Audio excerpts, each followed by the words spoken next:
Lin Xiu returned from Xiandao, shaking the pride of the masters of each of the paths. He has extensive medical knowledge of both the spiritual and physical worlds.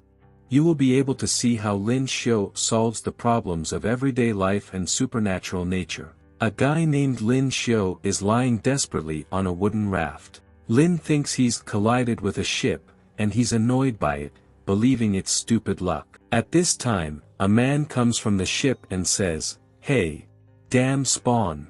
Better not mess with this box. Come here, you damn spawn, I'll show you where the crayfish hibernate." Lin Xiu indignantly responds to the old man to shut up, because he will shove the boat into the captain's ass.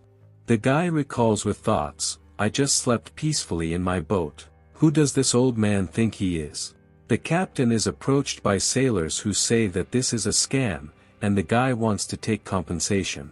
They consider Lin Xiu to be a little spawn. The captain replies with a smirk, "Compensation? Take this spawn to the ship. I will take money from him for damage to property." At this time, the sailors threw down the ladder so that Lin Xiu could climb onto the ship. Lin Xiu has already boarded the ship, and the captain replies, "Boy, I don't care who you are. I want you to make up for the damage to my ship." The captain claims that if the guy tries to escape, he will see how he will be dealt with. The best choice is to pay. Lin Xiu smiles and replies to the captain, "Old man, are you? It's actually my boat that suffered because of your colossus. Or are you completely insanity?" The captain points to the passengers and says that because of the guy, his passengers were delayed. They were delayed because of some snot. Lin Xiu replies in bewilderment, "Really? Once I left my island. And then there's an old decrepit old man trying to blackmail me. What did I do in my past life?" The captain angrily calls the guy a dirty spawn and says that he doesn't care, let the guy compensate the ship or he will be thrown into the sea. At this time, the captain ordered the sailors to grab the guy. Lin Xiu says with a smile, "Ha! Do you think you can handle me? And I like you. Attack, decrepit old man." The captain was frightened of the guy and hid behind the backs of the sailors. The captain says, Do you think you're that strong? Come on, take it." At this moment, the sailors approach Lin Xiu and grab him. The sailors, no matter how hard they tried, they couldn't even move Lin Xiu. One of the sailors says, "Fuck. Why is this snotty so strong?" Lin Xiu looked at the sailors and with a slight movement of his hand just threw them overboard. Lin says with a smile, "Me. I'm going to win anyway." The captain and the rest of the sailors are shocked by what they saw, because they did not expect that the guy could be so strong. The captain asks in bewilderment what he did to the sailors. Lin Xiu asks the captain with an evil grin, "Didn't they want to throw me overboard and feed me to the sharks?" The captain is furious and orders the sailors not to allow the offspring to approach him, and then grab and throw behind. At this time, someone interrupts the captain and asks him to stop. The man asked Captain Tan if it was really necessary. After all, the captain puts himself in an awkward position. The man believes that it is fun for the captain to find fault with the child, further noting that Captain Tan looks like a villain. Captain Tan greets Mr. Lu with a smile and says, "What a beautiful day," and denies that he blackmailed the child. The captain considers Mr. Lu a joker and replies that he was just joking about the child and should not expose him as a villain. Mr. Lu approaches Lin Xiu and invites the guy to stay on board the ship, because his boat is destroyed. Lu orders the guy to be escorted to the cabin and given a change of clothes so that Lin Xiu does not get sick. Lin Xiu didn't expect such kindness from Lu and thanked him. At this time, the captain, while no one was looking, was mocking Lin Xiu. The captain reassures the passengers, saying that everything is in order. Suddenly, Lin Xiu notices the dark aura on Mr. Lu's shoulder and doesn't understand where he got it from. Perhaps it's the aura of a demon, but it's not clear what it's doing on it. The captain asks, "What's your name?" and the guy smiles and replies that his name is Lin Xiu. Captain Tan says that he will remember this name, and allows the guy to stay on board the ship, also convincing him that nothing needs to be paid. But the captain continues the words by saying that freeloaders are not kept on this ship. If Lin Xiu wants to stay, then he needs help. Behind the captain was the sailor Carlson, whom Tan asked to show the guy where the kitchen was. Carlson accepts the captain's instructions and asks Lin Xiu to follow him. Lin Xiu asks Carlson who the man in the suit is. Carlson admiringly replies that Mr. Liu is the CEO of Lucier Dallas Corporations and he has power, money, status and many beautiful girls for every day. Lin Xiu realized that Liu was very rich, but he wanted to ask if everything was okay with Mr. Liu lately. Carlson is perplexed by Lin Xiu's question, because he doesn't understand what he means or why he's asking it.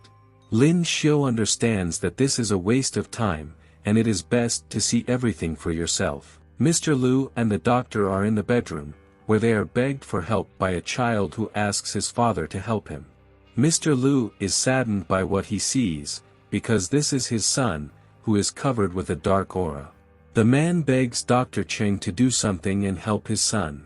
The doctor, covered in sweat and sorrow, tells Lu Zhong that he has done everything he could. After all, this has not been seen in medicine before. The doctor tried Chinese medicine but it didn't work, I even did chemotherapy, but no. Even experimental medicine did not help, nothing worked. The child is very much covered with a demonic aura, and it is not known how he can be helped. Lu Zhong, in tears, tells Xiao Kong not to be afraid, because Dad is here and can help. Lu promises that he will find a person who will cure the child, because he loves his son very much. The child lies exhausted and writhes in pain. Mr. Lu wearily asks Dr. Cheng to look after the child, and Lu will go to the dining room and bring food for Xiao Kong, because he needs to eat. The doctor says he will look after Lu's son, but he is saddened that he can't help him. Dr. Cheng sadly says that he is sorry, because he has not met such a disease before and does not know what happened to his son Lu. Lu reached the dining room, but saw a large crowd of people who were standing in horror. Lu walked closer to the crowd and asked what had happened or if there was a problem. At this time, Lin Xiu held food in his teeth and dodged the blows of the cooks. One of the women demands that Lin Xiu return what he took, and delivers a strong blow in the direction of the guy, but he successfully jumped over her blow. Lin Xiu begins to eat and says that this is just one shavu, why feel sorry for her? The guy continues to say that cooks should not be so greedy, because you need to share. One of the women says, this yubak ate as many as 2 boxes of shawarma, for this he needs to be killed. Lin Xiu climbed onto the table and continued to eat. At this time, he says that he ate these 2 boxes of shawarma only because he is growing and needs to eat, as well as strength. All this was watched by the crowd, in which Lu was also present. Lu approaches a woman with a broom and asks her not to scream, because the guy is just a child. Lu asks how much he ate, because he will pay for it. Lu took the bill out of his wallet and handed it to the woman with the question, will you have enough? The woman agrees with the master, and at this time shouts at Lin Xiu to finish his meal and get to work. Lu says that the issue is resolved, and asks for 3 bowls of porridge and 2 boxes of shawarma to take away. On Lu's face, you can see how tired he is and worried about his son's health. At this time, Lu is given an order. Lin Xiu hands the order to Lu with a smile and thanks him for helping twice. Lin Xiu wonders how she can help the man. Lu sadly replies that he doesn't need help. Lin Xiu stops the man. Lu wonders what's wrong. Lin Xiu says that the man helped him out twice, and now it's his turn. Lu pulls on a smile and asks, how can the guy help him? Lin Xiu replied with a smile that he didn't know exactly what happened, but he was sure that some kind of trouble had happened. Continuing his words, he points out that Lu's trouble did not just appear. The man suddenly stands in horror, because he does not understand how the guy guessed. Lin Xiu saw the man's dark aura and knew from the beginning that some kind of misfortune had happened. Lu asks the guy's name. Lin Xiu says his name with a smile and asks that the master not be so polite. With a worried look, Lu asks to tell Lin Xiu how he knew that there was some kind of problem. Lin Xiu, scratching his head, says that even if he does, the man will not understand. The guy asks if his help is needed, because Lin Xiu wants to pay the debt. Lu thinks with a tense look whether Lin Xiu should be believed. After all, Shao Kong is having a hard time. But if the guy can cure him. Lu made up his mind and asked the guy to follow him. Lin Xiu rejoices, because now he will be able to get out of this place. Lin Xiu throws down his apron and makes fun of the cooks. Lu is in suspense, because he does not know whether a simple child will be able to cure his son. Lu and Lin Xiu return to the bedroom, where they were met by the doctor. Suddenly, the doctor notices a guy behind Mr. Lu and asks what kind of young man he is. Lu replied with a smile that the boy's name was Lin Xiu, and he was brought in to look at my son. The doctor thinks that Lin Xiu is about the same age as Mr. Lu's son, and he wonders what this guy can do. Lin Xiu smelled a strong smell of demonic aura and thought it was quite interesting. The doctor asks not to come so close to the guy, because now is the wrong moment. Mr. Lu's son, on the verge of death, if something turns out for the worse, the doctor can't stand it. Lin Xiu confidently declares that he does not look like a child who does not know how to do anything and is ready to cure Mr. Lu's son. The doctor says in bewilderment that he doesn't know what the guy fooled Mr. Lu with, but whether Lin Xiu has any medical devices or medicines to save this boy. The doctor says that even if the guy has medical knowledge, then he does not have qualifications, because he is just a teenager who lies. Cheng continues, saying that he is a well-known doctor in Binhai City. Even if he couldn't help the child, then a child like Lin Xiu would definitely not be able to do anything. Lin Xiu listened to the doctor and said that his attitude as a doctor was terrible, disgusting, and no matter what was there, the doctor would not understand people. Cheng was angered by the guy's words, because it sounded insulting. With a tired look, Lu asked the doctor to calm down, because he himself invited him. Let Lin Xiu try, maybe he can. The doctor still thinks it's absurd. Lin Xiu walks over to the child and sees a demonic aura. Lin Xiu removes the blanket and says that he doesn't usually do this, but it's for his freedom. The guy grabs the child by the collar and lifts him up. The doctor and Lu are perplexed by his actions. Lin Xiu slaps the child several times. Lu and the doctor are completely shocked by what they saw. Lu starts yelling at Lin Xiu and calls him crazy because he doesn't understand what the guy is doing to his son. Lin Xiu throws the child on the bed and tells the man to relax, because his son has been repaired. Lu grabs the guy by the collar and replies that this is how he repaid the good that was done for him. The man claims that he will imprison the guy for life, and how dare Lin Xiu do this to his son. The doctor wonders how exactly this he could have been afraid of. The mistake was that the child was allowed to treat. Cheng thinks he's getting old. Suddenly, the doctor notices something. The doctor asks Mr. Lu to take a look and points to his son. The child was spitting something, lying on the bed. Lin Xiu asks with a smile, "What did Lu say there? Sent to jail forever? Thought I was lying. Now, how do you feel about your savior?"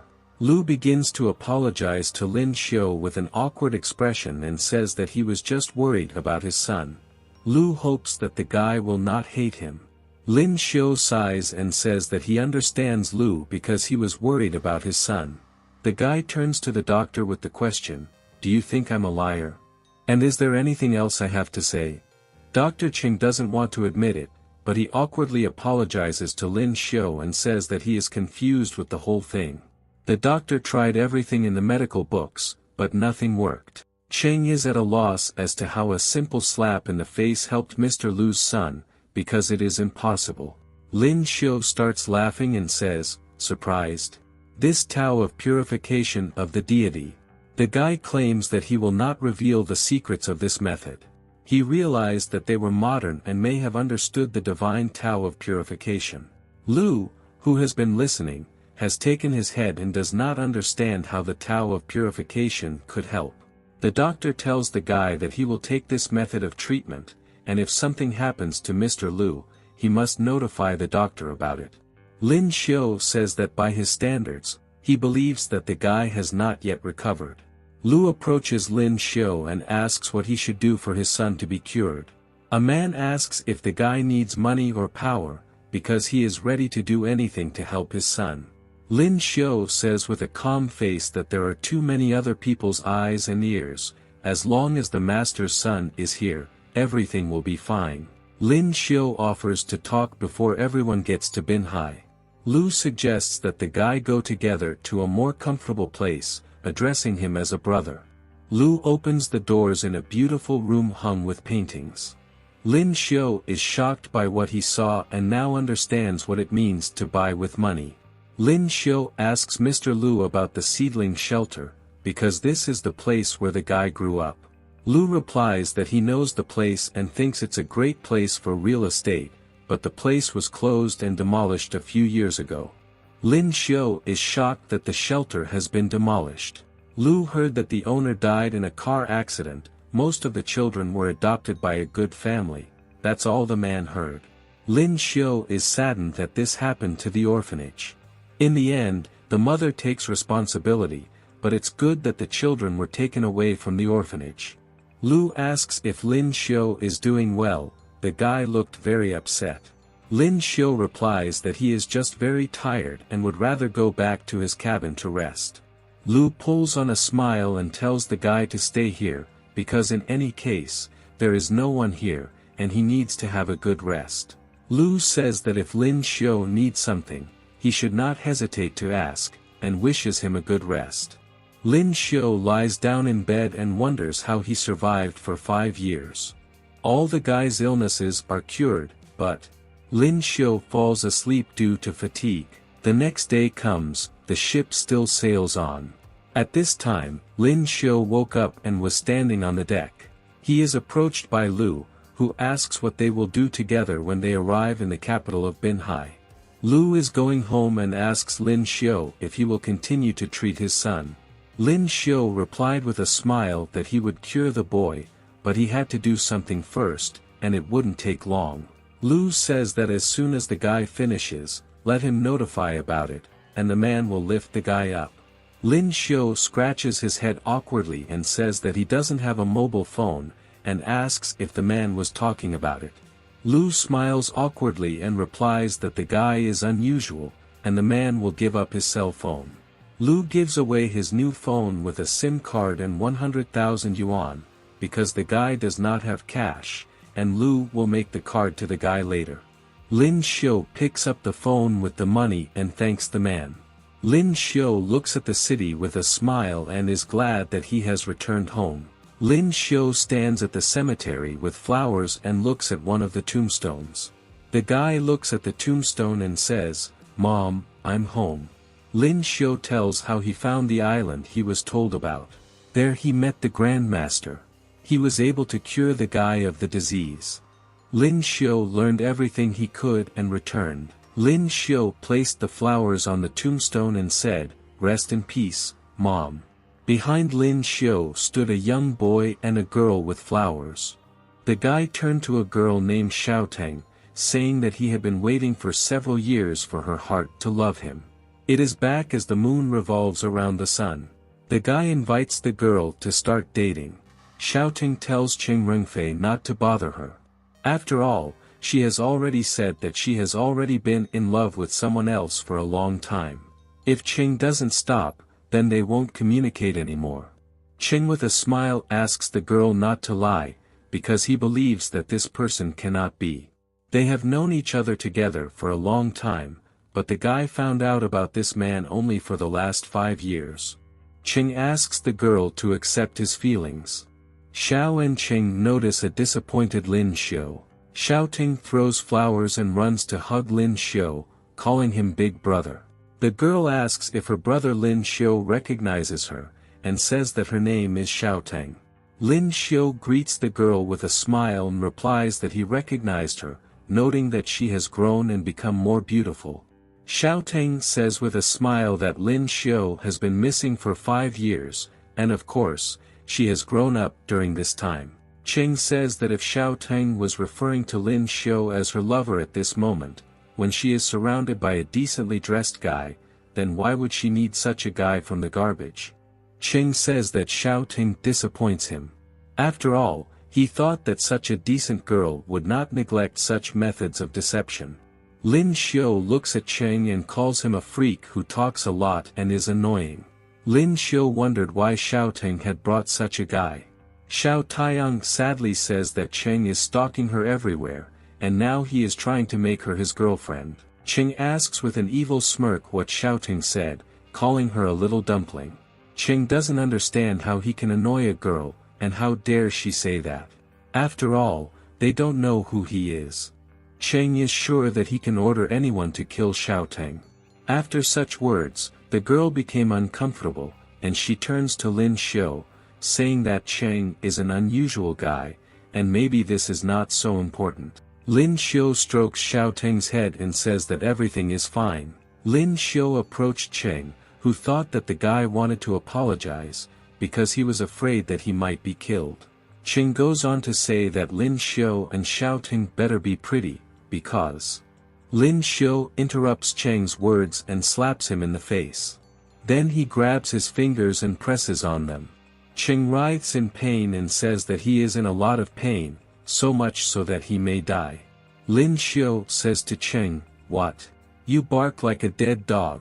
If I see Xiao Teng next to me again, I'll pull out your veins, and your blood will flow, and you won't like it." Lin Xiu asks if his boyfriend understands him. Cheng, in fear, replies that he understood and asks to be released. Lin Xiu lets go of Cheng's hand and tells him to walk away. Cheng walks away from Lin Xiu and begins to threaten. Xiao Teng sadly turns to Lin Xiu and asks, "Was it necessary?" Cheng's family is very wealthy, he lives in a coastal mansion in the city, and his family is involved in dark deeds.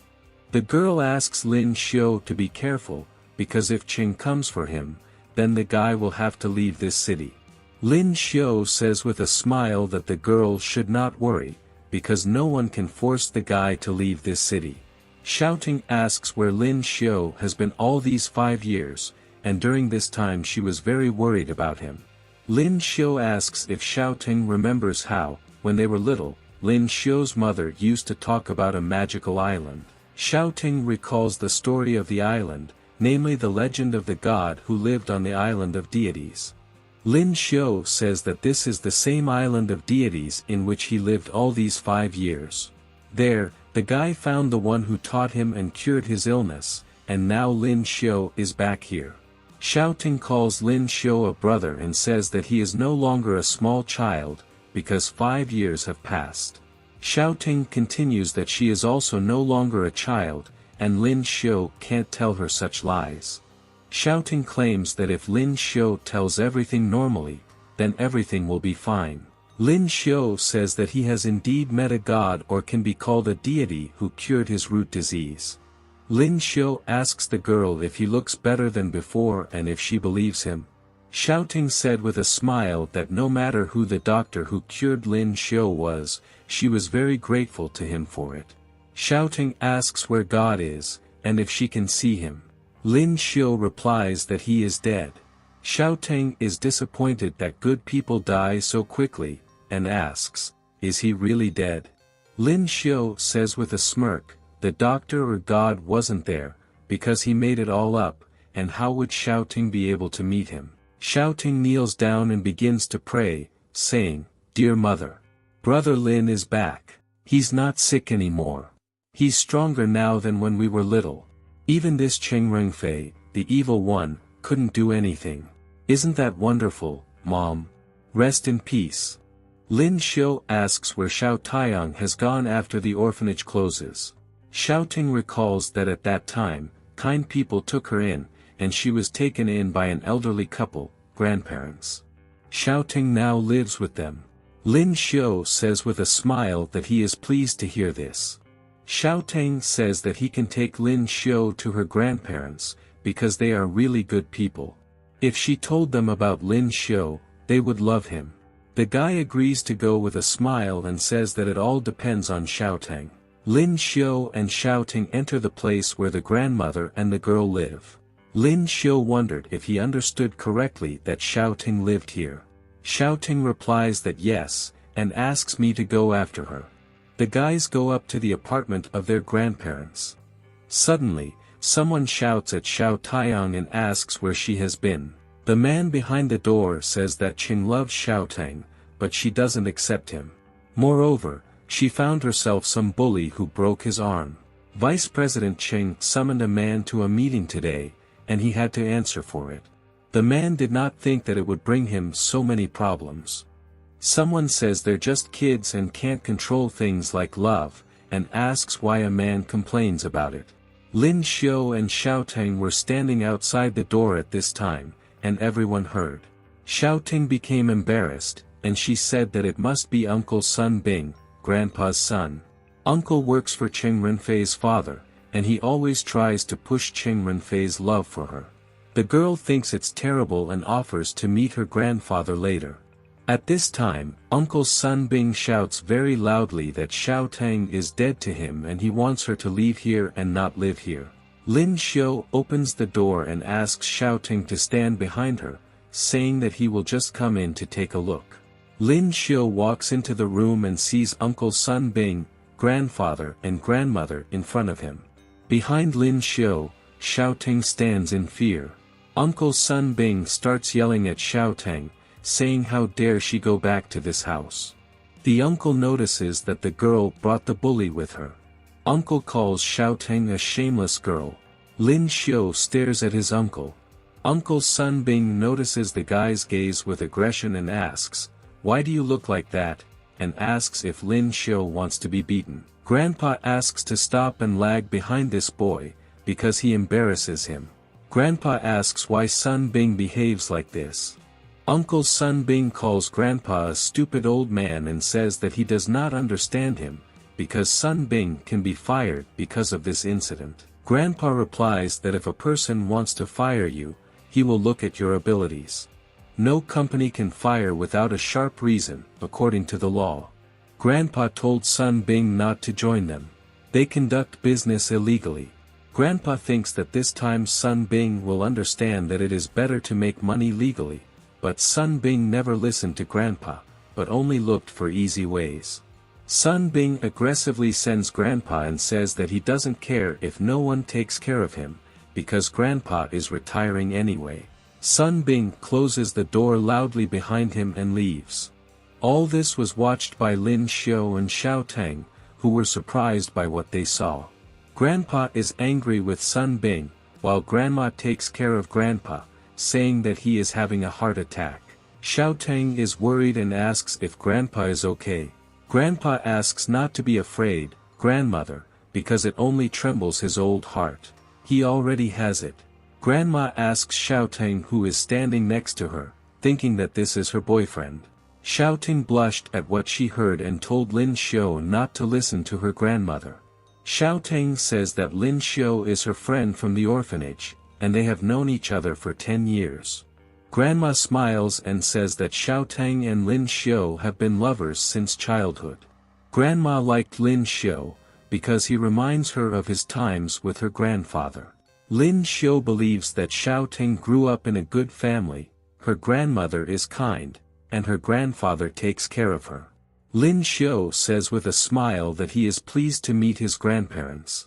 He says his name and thanks them for taking care of Xiao Taiyang all these years. Grandma replies that not at all, it's their pleasure.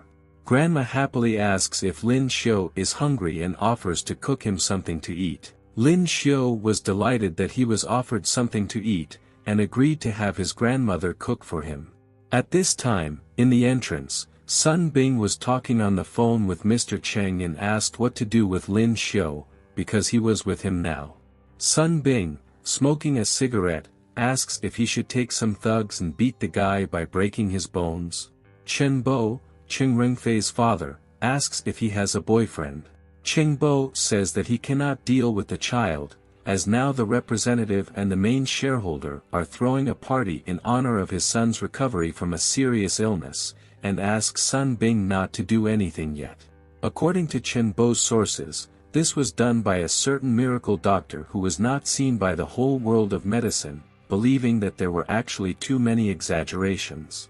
Sun Bing is shocked by what he heard. A cigarette falls out of his mouth, and he wonders, what kind of miracle doctor could be better than Dr. Cheng from the capital?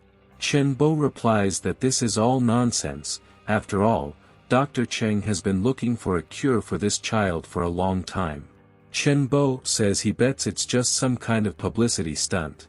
Sun Bing laughs and says that Mr. Chen is right, and asks when he can meet Mr. Today. Chen Bo says that Sun Bing can come here and let him keep a guy under supervision with whom he will later solve the problem. Sun Bing replied with a smile that he understood Mr. Chen Bo and asked him to trust, because he would not let him down. Cheng Renfei asks with displeasure what is the use of the doctor's miracle. Can't we just ignore and deal with his problem right now? Chen Bo says that Cheng does not understand and his son still has a lot to learn about psychological manipulation, because it is not that this is a miracle doctor or an ordinary doctor, but that he is related to an important person at a critical moment. Chen Bo hints that it is better not to miss such a good opportunity, and the son's problems will be settled. Lin Xiu has a cozy dinner at the family table. Xiao Ting offers Lin to take more chicken wings, because their grandmother turned out very tasty. Grandma happily says that Lin Xiu should not be shy about taking food. Lin Xiu was eating dinner with great appetite, but suddenly the phone started ringing. Lin Xiu asks to leave, because he needs to answer the phone. Lu says he was the one who called, and asks if the guy is busy. Lin Xiu replies that he is not particularly busy, just having dinner with the elderly, and asks Lu what happened. Lin Xiu asks if this is related to Xiao Kong's treatment. Lu agrees and asks if the guy has time. At this time, the girl asked the man to sign the document. Lu tells Lin Xiu that he and his company are throwing a party to celebrate their son's recovery. Lu would like Lin Xiu to participate in it. There will be a lot of influential people there, and they want to meet Lin Xiu. After Lu told the doctor about the miracle, everyone wanted to see the guy. Lin Xiu was interested in this news and asked if he could bring another person with him. Lu replies that of course you can, because Lin Xiu's friend is also his friend. The man apologizes to the guy for being a little busy, and says that he will send someone to pick up Lin Xiu. Lu asks where the guy is now. Lin Xiu replies that he is now in the center of the city, and asks to give his number to the driver, and the guy will deal with the rest himself.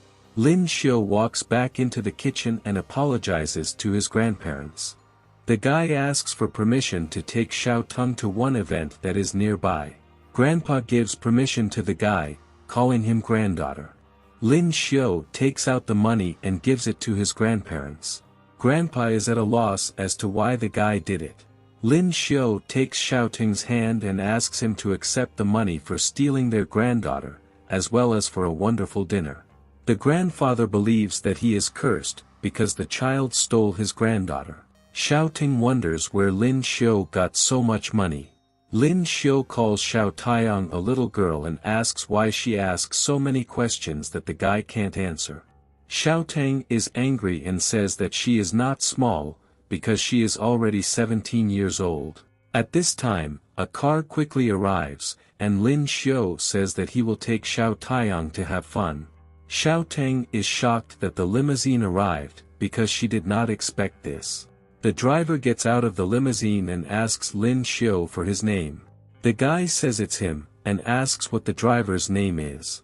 The man apologizes for the rudeness on his part and says that his name is Li. The guy may call him Old Man Li, he is Lin Xiu's driver today. Li says that he is here to take Lin Xiu to today's event, and asks the guy to get into the limousine, because it is time to go. Xiao Ting gets into the limousine and is in shock. She doesn't understand where Lin Xiu got such a limousine that comes and picks him up. The girl asks who Lin is. Lin Xiu tells Xiao Ting to just enjoy the ride, because the evening is just beginning. And there are many surprises waiting for her. The guys arrived at a huge house. Xiao Ting is surprised, because this is a Gaixiang palace, and she asks if they will be here. Driver Li replies that they will have dinner here and asks them to enjoy the evening. Shouting asks Lin Xiu if he is sure that they are in the right place, because she has heard that this place only serves special people, and ordinary people like Lin Xiu and Xiao Tang are not even allowed to enter this place. Lin Xiu pats Xiao Tang's head and replies that he is giving her a treat today. The guy asks if Xiao Taiyang thinks he can't afford it after they come here. Xiao Tang is happy and can't wait to see this place. The guys enter the palace and see that they are surrounded by many influential people. At this time, Cheng Rengfei talks to Sun Bing about the fact that the man was sent here by Cheng's father. The guy asks for help with Xiao Tang and thinks the girl is too stubborn. Sun Bing laughed and asked Cheng not to worry, because the man would do everything possible to help the guy. Sun Bing had already given communication to Chen Bo that he would deal with this problem, and would also deal with Lin Xiu soon. Cheng Rengfei smiles and says that he expects good results from Sun Bing. Sun Bing replies that he can handle everything and asks how much Cheng knows about the miracle doctor. Cheng thinks that Sun Bing is sick and asks why the man needs a doctor. Sun Bing in his thoughts calls Cheng a spoiled boy and believes that this is a matter between a man and a woman, and the guy does not understand this. Cheng says it's not that important. After all, when they meet with his father and the doctor later, maybe Cheng will be able to introduce Sun Bing to the miracle doctor. Cheng claims he doesn't know much about the doctor. It is only known that he is important for the chairman. Sun Bing thanks Cheng for the opportunity with a smile. Suddenly, Sun Bing and Cheng notice Lin Xiu and Xiao Tong don't understand how the two got here. The guys walk around the palace, and Xiao Tang admires the beauty of the premises. Cheng notices Lin Xiu and doesn't understand how it's possible that a guy is here. Lin Xiu humiliated Cheng this morning, but this time the guy will be ruthless in front of Xiao Tang. Now Cheng will show the difference between their social statuses. Cheng suddenly begins to call the guards and says that an uninvited guest has come here. The guards come running to Cheng and ask who is not the invited guest. Cheng points his finger at Lin Xiu. Cheng asks with displeasure if this is really a Gaixiang palace. After all, a bully was allowed to get here, considering it a disappointment. The guy turns to the guards with the question, don't they care how much people earn here? And for such an attitude they can be fired. Xiao Ting turns to Lin Xiu with fear, because people look askance at them. Lin Xiu confidently asks Xiao Ting not to be afraid, because he is next to her. At this time, Lin Xiu and Xiao Ting are approached by the guards and ask if the two are considered uninvited guests. The guard instructs the others to hurry up and throw out the uninvited guests out of here. Cheng believes that the guards did not fully hear him. After all, the guy wanted the guards to beat Lin Xiu and break his bones, and after that, they could throw Lin Xiu away like trash, which he is according to Cheng. One of the guards didn't understand what Cheng meant, and asked again if he should teach Lin Xiu a lesson. Cheng, furious, calls the guard deaf and says that the guard is not obliged to challenge his orders, and orders him to do what he said. The guard agrees with Cheng's order and begins to approach the guy. Xiao Tang hid behind Lin Xiu in fear. Xiao Tang, in a panic, asks Lin Xiu what to do now, because the guards are really coming. Lin Xiu, calmly, replies that everything is fine and he does not want to be here, it is better to go to eat elsewhere, and suggests that Xiao Tang leave here. Lin Xiu looks at Cheng with hatred and says, but we'll stand our ground, this one. Tc. Contemptible. How dare he? Cheng ridicules Lin Xiu and tells the guy to stand there, because he wants to see Lin Xiu get out of this problem. The guard apologizes to Lin Xiu and says that this is their job, and the guy had an unfortunate case. The guard is about to strike, but at this time, Lin Xiu's driver Li intercedes, who asks the guard to stop and does not understand what he is doing with the guest. Cheng thinks that Lin Xiu is related to Old Man Li, but since it's just a driver, it doesn't matter what happens to the guy. Cheng orders the guard to hit the guy now, because he will be responsible for his actions. The guards are at a loss as to what to do with Lin Xiu. One of the guards says he won't hit the guy until someone else hits. Cheng is angry that the guards are whispering and afraid to take unnecessary action. Suddenly, the guy is interrupted by the driver Li with the words that Cheng does not know who this young master is, and after his actions, the guy will regret that he did so. Li reiterates that it's best not to ignore his warning. Cheng, after listening to the driver, realizes that Lin Xiu is not a relative of the old man Li and believes that this is even better. But who could Lin Xiu be? Cheng thought he was a relative, and if so, it would be more difficult, because he was connected to the chairman. But if Lin Xiu doesn't belong to old man Li, Cheng says that he doesn't care who Lin Xiu is, even if he is the king's son. Cheng is sure that Lin Xiu, like a puppy, will kneel after what he has done, and will suffer after that. Driver Li says the chairman told him not to let the guy do anything himself. Lin Feng holds this guy in high regard. Li thinks Cheng is stupid and that he doesn't think about the consequences. If Cheng wants to take responsibility for this, then Li will not be able to play with his arrogance. Suddenly, Li says that he will pay $10,000 to whoever beats Cheng Rongfei and asks if there are any willing ones. The guards, when they heard the talk about $10,000, were so interested that they started running after Cheng to beat him. Cheng was frightened and called the guards freaks, because they do not know who he is, and how the guards can touch him. Cheng's words did not help to scare off the guards, and he is slapped in the face. Cheng was already surrounded by guards and began to beat him. The guy only said how much he was hurting, and asked not to hit him in the face. Li apologizes to Lin Xiu with a smile for his rude methods, because he had to do so. Li did not foresee such a situation.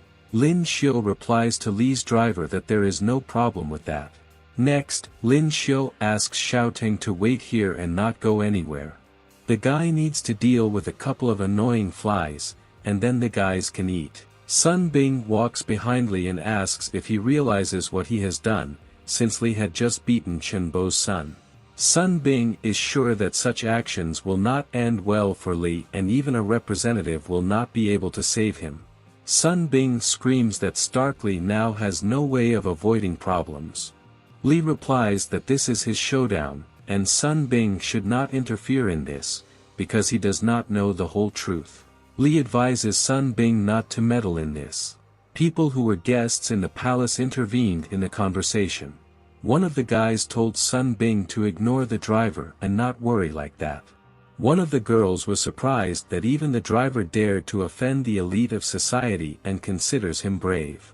A nearby girl said that the pathetic driver dared to attack the vice president's son. At this time, the vice president of the Zhihui group, named Chen Bo, abruptly bursts in, asks who dared to offend his son and orders the guards to stop beating him now. The girls are surprised by the appearance of the vice president. After all, old man Li will have problems now. Chen Bo walks towards his son. The guards at this moment notice the vice president and are in fear. Chen Bo sits down next to his son and asks how he feels. Cheng, in tears and with a broken face, says that these people beat him. Mr. Chen's father is furious and says to his son, "Don't worry, I will take revenge on everyone for what they have done, and these people will not go unpunished." Chen Bo walks up to the guards and asks, "What does this all mean? Do you work for the Gaixian Palace?" Chen Bo demands immediate answers. Driver Li interferes in the conversation and asks to leave these people alone. Li confesses his guilt, because it was he who ordered the guards to beat the guy. Chen Bo looks at Li with hatred and says, "How dare you? You're just a pathetic driver. What right did you have to beat my son?" Li awkwardly asks for an explanation to the vice president. Chen Bo replies that he doesn't want to listen to Li's explanation. Chen Bo decides to do the same as Li did with his son. The vice president pulls out the money and says, "Anyone who breaks their legs will get $30,000 from me." Chen Bo asks the guards not to worry, because he takes all the blame for the consequences. The guard sees the money and greedily grabs the bill, saying, "Let me do it." The girls who watched everything that happened believe that old man Li should not have insulted the vice president. Old man Li shouldn't have done this, but watching him get beaten is always a pity. There are always consequences, said one of the girls. The guard looks at Li furiously and tells him not to blame him. Li can only blame himself. The guard approached Li with a sharp movement and tries to grab him, but at that moment, unexpectedly, the guard falls to the floor. Lin Xiu's punch put the guard on the floor, and the guy only said that paying 30,000 just to break his leg. This is a sign that a person has a lot of extra money. Lin Xiu says, "Let me give you some advice, because there are people in this world who should never be insulted, and that person is me." At this time, Lu bursts in and asks to stop this lawlessness. Chen Bo turns to Chairman Lu and says, "You are finally here, because these people beat my son because of some garbage. I've taken up this issue while the conversation is ongoing. Maybe we..." Lu didn't even listen to Chen Bo, but immediately walked over to Lin Xiu, asking the guy if he was okay and if nothing had happened. The girls who watched the whole situation said that now passions are running high. Lin Xiu replies that it's okay, it's just that there are flies buzzing around while we're standing here. Lu asks Lin Xiu to enjoy himself in peace, and asks these people to be provided for him. Lu promises that these people won't bother the guy. The girls are at a loss what is wrong with the chairman, because he protects the guy. The girls do not understand who this boy is. Li's driver tells the master that he tried to stop them.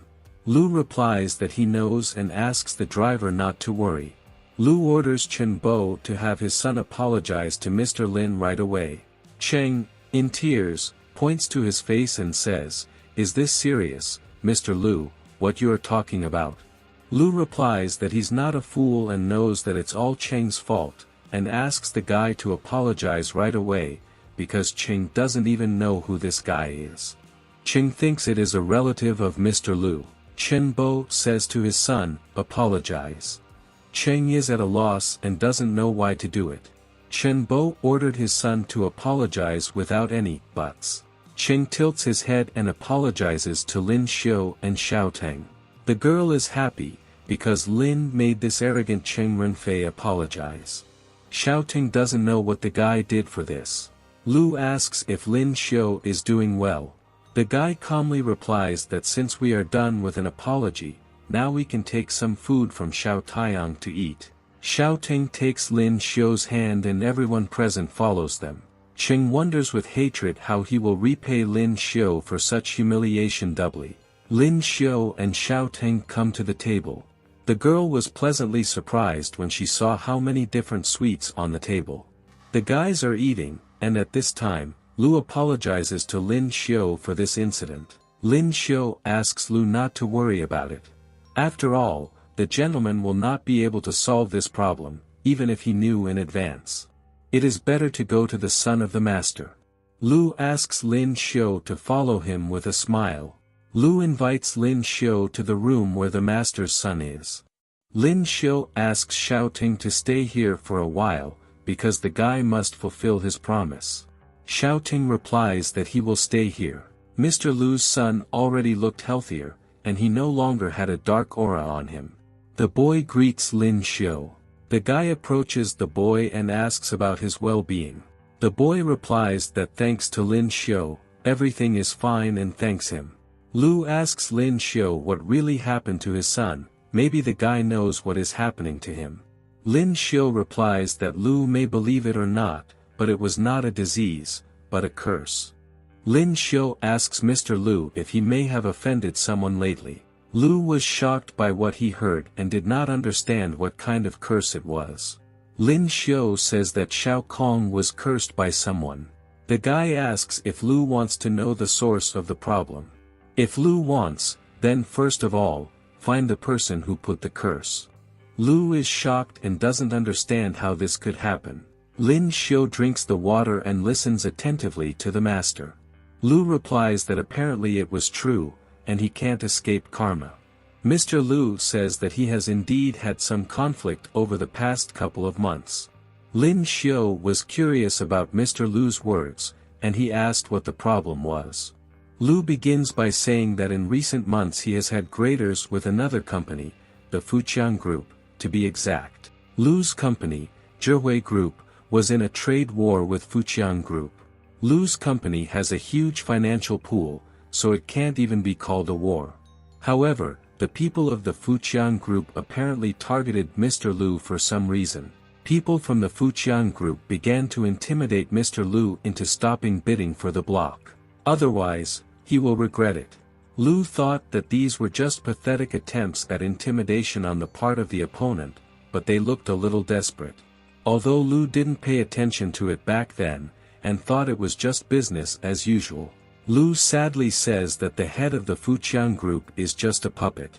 All real operations are performed by his subordinates. In just 2 years, they generated several $1 million in revenue, and their company is now valued at several billion. Lin Xiu believes that such rapid growth is not normal for the company. Perhaps there is some evil involved in this. Lu warily asks if they did. Lin Xiu says that people will not understand this. It can be said that this company is probably using dirty tricks to get more benefits. Lu wonders what tricks the company uses. Lin Xiu pats Xiao Kong's head and says that he suspects that if Lu hadn't met him, Xiao Kong's condition would have gotten worse until he was near death. Then the president of the Fujian Group would call Lu and set some conditions.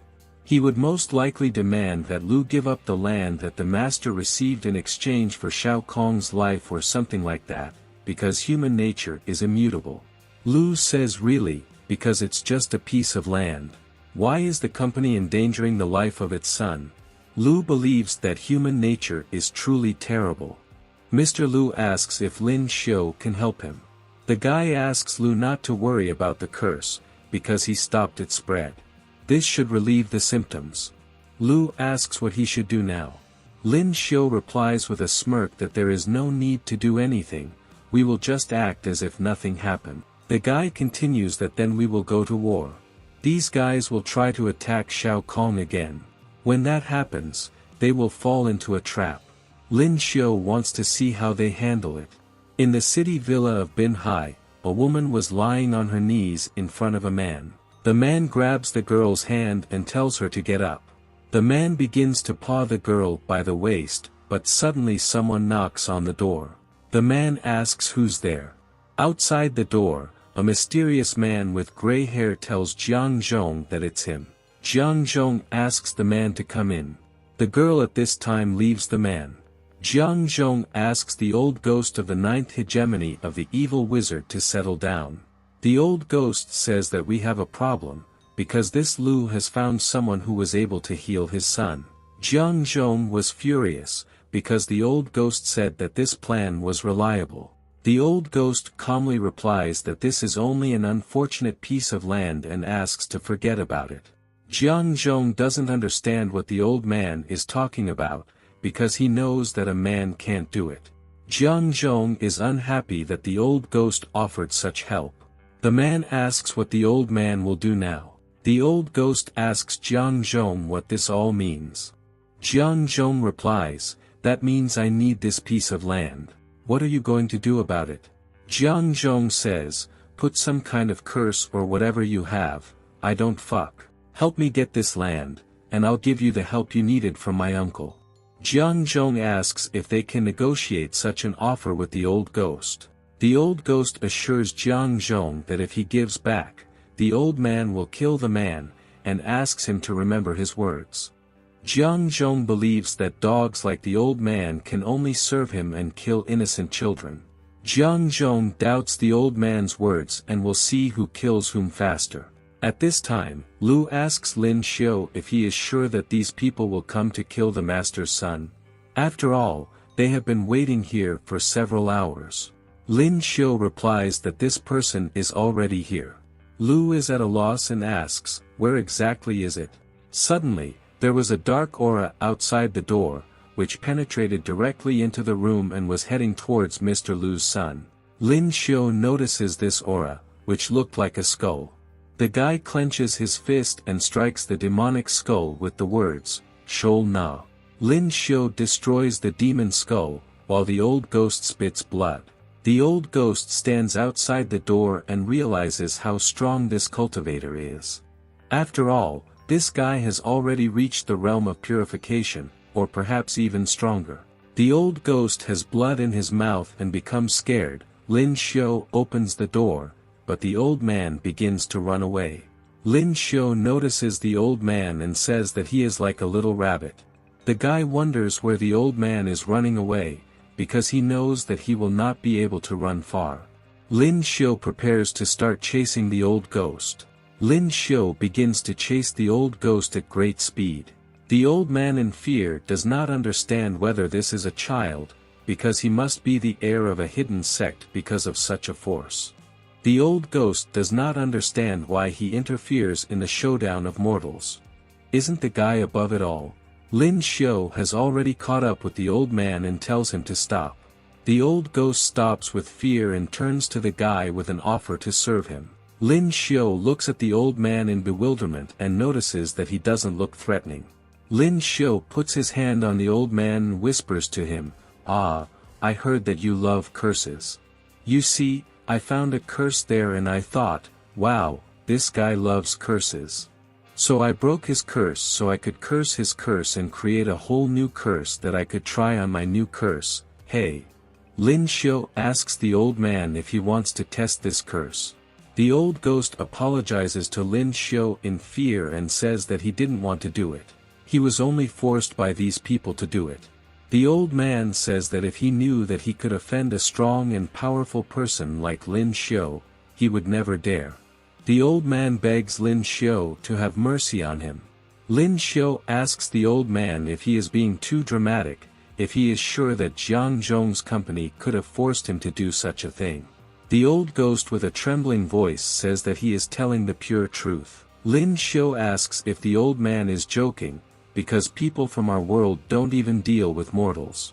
If an ordinary person wanted to force an old man with his abilities to do something, would he be able to? How can these rich people tell the old ghost what to do? Lin Xiu wonders if the old man claims that such a person is forcing him. The old ghost replies that these people are not as simple as they seem. The old ghost replies that he is only doing these boring things for Jiang Zhong because there is a man behind him whom he cannot afford to offend. Lin Xiu wonders what kind of strong person he is. The old ghost replies that he can't tell who it is. The old ghost coughed and asked Lin Xiu for forgiveness, because if he said these words, he might die, and asked for mercy. The old ghost kneels down and asks for forgiveness, calling Lin Xiu a young lord. The old man asks for permission to leave and swears that this was the last time he tried to hurt the guy. Lin Xiu looks at the old man with a smile and replies that he can leave, but there is one small problem: the old man must destroy his cultivation. The old ghost, in fear, tries to say that he can't do it. Lin Xiu asks if the old man is so frightened that he can't do it. Lin Xiu calls the old man a little rabbit and says that if he wants, he can do it himself. Lin Xiu walks back into the room. At this point, Mr. Lu meets him and asks if the guy has solved the problem. Lin Xiu replies that it was only a petty evil wizard and that there was nothing else that threatened Lu's son. Lin Xiu asks Master not to worry anymore. Lu asks Shao Kong with a smile if the boy thinks this is good news, and asks the boy to thank Lin Xiu. Shao Kong says happily, "Thank you, Brother Lin, for taking care of me." Lin Xiu replied with a smile, "Of course, baby. Look after yourself." Lin Xiu asks Mr. Lu, "Do you mind if I stay at your hotel? I still have something to do." Lu replies that everything is ready and asks the guy to accompany him. Lin Xiu lies down on the bed and looks at his hand, which is covered with a yellow aura. The guy reflects on how he was stuck in the realm of purification for 3 years, and he wonders how much more before the breakthrough. Lin Xiu remembers the master talking to him about his brother in the city, but where to find him? Lin Xiu doesn't even know where to look. Lin Xiu believes that this city is becoming interesting. Who knows what else he's hiding? The guy thinks that it is necessary, as usual, to be practical and train as usual. At this time, Wang Yong finds it strange that someone has defeated the old ghost. The old ghost calls Wang Yong the king and says that Lu Zhong had strong support, and he was not an opponent to such an opponent. The wounded old ghost asks the king to avenge him. Wang Yong replies that the old man is pathetic, and he will no longer have to follow the king's orders. Wang Yong pierces through the old ghost with his sword. Jiang Zhong and the frightened girl watched. Jiang Zhong tells the girl to serve the king as she served him, because if she does nothing to him, there will be nothing to do. The girl said she saw and sat down on the king's lap. Wang Yong paused the girl and turns to Jiang Zhong about that guy and asks her to trust him, because he will deal with him. Jiang Zhong thanks the king and says that if he figured it out, he could be provided with as many women as he wanted. Wang Yong smiles and says that this guy is dead. The king's face leans heavily against the girl's chest. The next morning, Lin Xiu slept sweetly in the hotel bed. At this time, Xiao Ting quietly sneaked into the guy's room and decided to scare him. Xiao Ting tells Lin Xiu to wake up, calling him a lazy pig. Xiao Ting removes the blanket from the guy and sees that Lin Xiu was without panties. The girl blushed, because she did not expect to see the guy completely naked. Lin Xiu begins to yawn and says, "Xiao Ting, good morning." The girl starts hitting the guy with a blanket and screaming because Lin Xiu is sleeping naked, without any hint of clothing at all. Lin Xiu is at a loss as to how this little stupid girl was able to walk in and realize that she needs to close the door next time. Xiao Ting ran away from the guy's room at this time. Xiao Ting sits and takes offense at the guy. Lin Xiu starts laughing at Xiao Ting and says that when she sulks, she looks like a monkey's ass. Xiao Ting yells at Lin Xiu, because it's the guy's fault that he doesn't dress or wear underwear. Lin Xiu said, "Cheer up, Xiao Ting, because if you behave like this, no one will want to marry you." Xiao Ting replies that if she can't get married, it will be Lin Xiu's fault. The guy will be obliged to take responsibility and take care of the girl. Lin Xiu wonders why he was woken up so early. Xiao Ting replies that she really forgot to mention it, because she said that she wanted to take the guy to see the sights of our city, so she had to get up early. Lin Xiu asks if this can be considered a date and clarifies where to go. Xiao Ting replied with a smile that it was a surprise, and Lin Xiu only had to go after her. Events are transferred to the Valley of Happiness. Lin Xiu looks at the Ferris wheel and asks, "Is this the place you were talking about, like an amusement park?" Xiao Ting agrees and replies, "When we were kids, you always wanted to get here. Aren't you happy?" Lin Xiu sadly remembers when he was a child. Xiao Taiyang grabs the guy's hand and asks him to follow her. The girl offers Lin Xiu to try cotton candy, because it is delicious. Lin Xiu refuses to eat cotton candy and asks Xiao Ting to enjoy herself. Xiao Ting notices Jiang Yin and doesn't understand what she's doing here. At this time, a pink-haired girl and a bald guy were walking through the Valley of Happiness. Xiao Ting calls Jiang Yin. The girl hears her name and turns around. Jiang Yin asks what the girl is doing here. At this time, the man who was with Jiang Yin was staring at Xiao Ting's feet. The girl replies that she came to the Valley of Happiness to have fun, and asks what Jiang Yin and the guy next to her are doing here. Xiao Taiyang asks who the person next to Jiang Yin is. Lin Xiu asks Xiao Ting to stop talking. Jiang Yin introduces her boyfriend named Li Jie with a smile. Xiao Ting is shocked by what he heard. Jiang Yin apologizes and says that they have other things to do, and asks Xiao Tong to be in touch, offering to meet at another time. Li Jie asks Jiang Yin why she hasn't talked about her acquaintance before. Jiang Yin asks to stop the guy, because she is not so close to Xiao Ting. It is better to hurry. Li Jie asks to stand, because if they get to know each other better with Xiao Ting, then they can become close enough. Li Jie reaches out to Xiao Ting and asks for her opinion. Li Jie stretched out his hand to Xiao Ting's face and asked what her name was. At this time, Lin Xiu slams Li Jie's arm sharply. Lin Xiu says with displeasure, "No hands, muddle." Li Jie replies rudely, "Hear the petty, any problems?" How can any child interfere with me, Li Jie? Are you looking for death? Maybe you're a punk. Li Jie says that children who do not show due respect should be severely punished, so now Lin Xiu is a corpse. Li Jie stretches out his hand to Xiaoteng, but Lin Xiu strikes the guy hard, causing him to fall to the ground in pain. Jiang Yin is shocked by the guy's actions and asks if he knows what he has done now. Lin Xiu sighs calmly and replies, I don't give a, I'm a punk, and no one has been executed for taking out the trash yet. Jiang Yin walks over to Li Jie and asks if he's okay. Li Jie, in fear, said that it was necessary to bring down. Li Jie, furious, says that the guy has a good kick, but now we need to see how he will deal with the consequences. Jiang Yin, calmly, asks the guy to calm down, it's better to leave everything as it is and leave. The girl asks to do it for her. Suddenly, Li Jie slaps Jiang Yin in the face hard and says that the girl thinks she can twirl it however she wants, hinting that she is worthless. Li Jie says that she is not important to him, and there is no value in Jiang Yin, because she is nobody to him. Jiang Yin holds his cheek and cries. At this time, Li Jie tore the girl's clothes in the chest area and started yelling at her, saying, the only thing you're good at is fucking me. Do you even know how many girls line up just to satisfy me? Xiao Taiyang heard Li Jie insulting Jiang Yin, and she was so angry that she was going to get into a fight, calling Li Jie a bastard and demanding that he leave her alone. Lin Xiu was also angered by Li Jie's words, and he was ahead of Xiaoteng.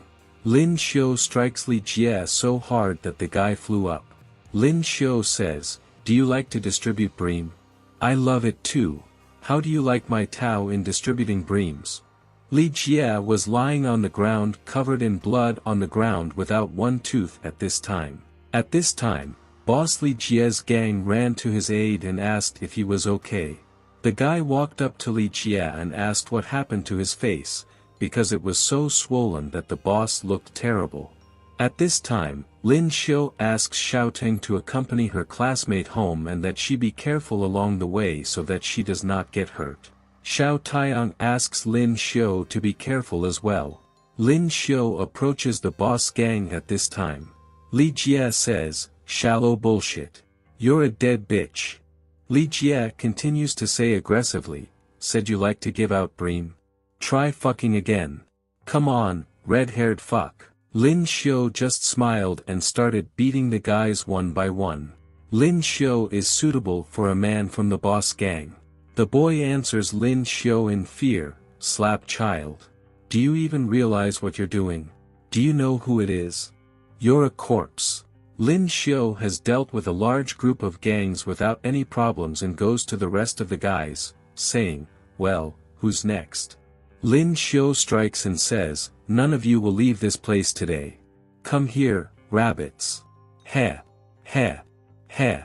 Lin Xiu does not have time to strike, as an old man appears in front of him, who asks to let these people go on his behalf. Lin Xiu remarks that this is the 6th Buddhist monk.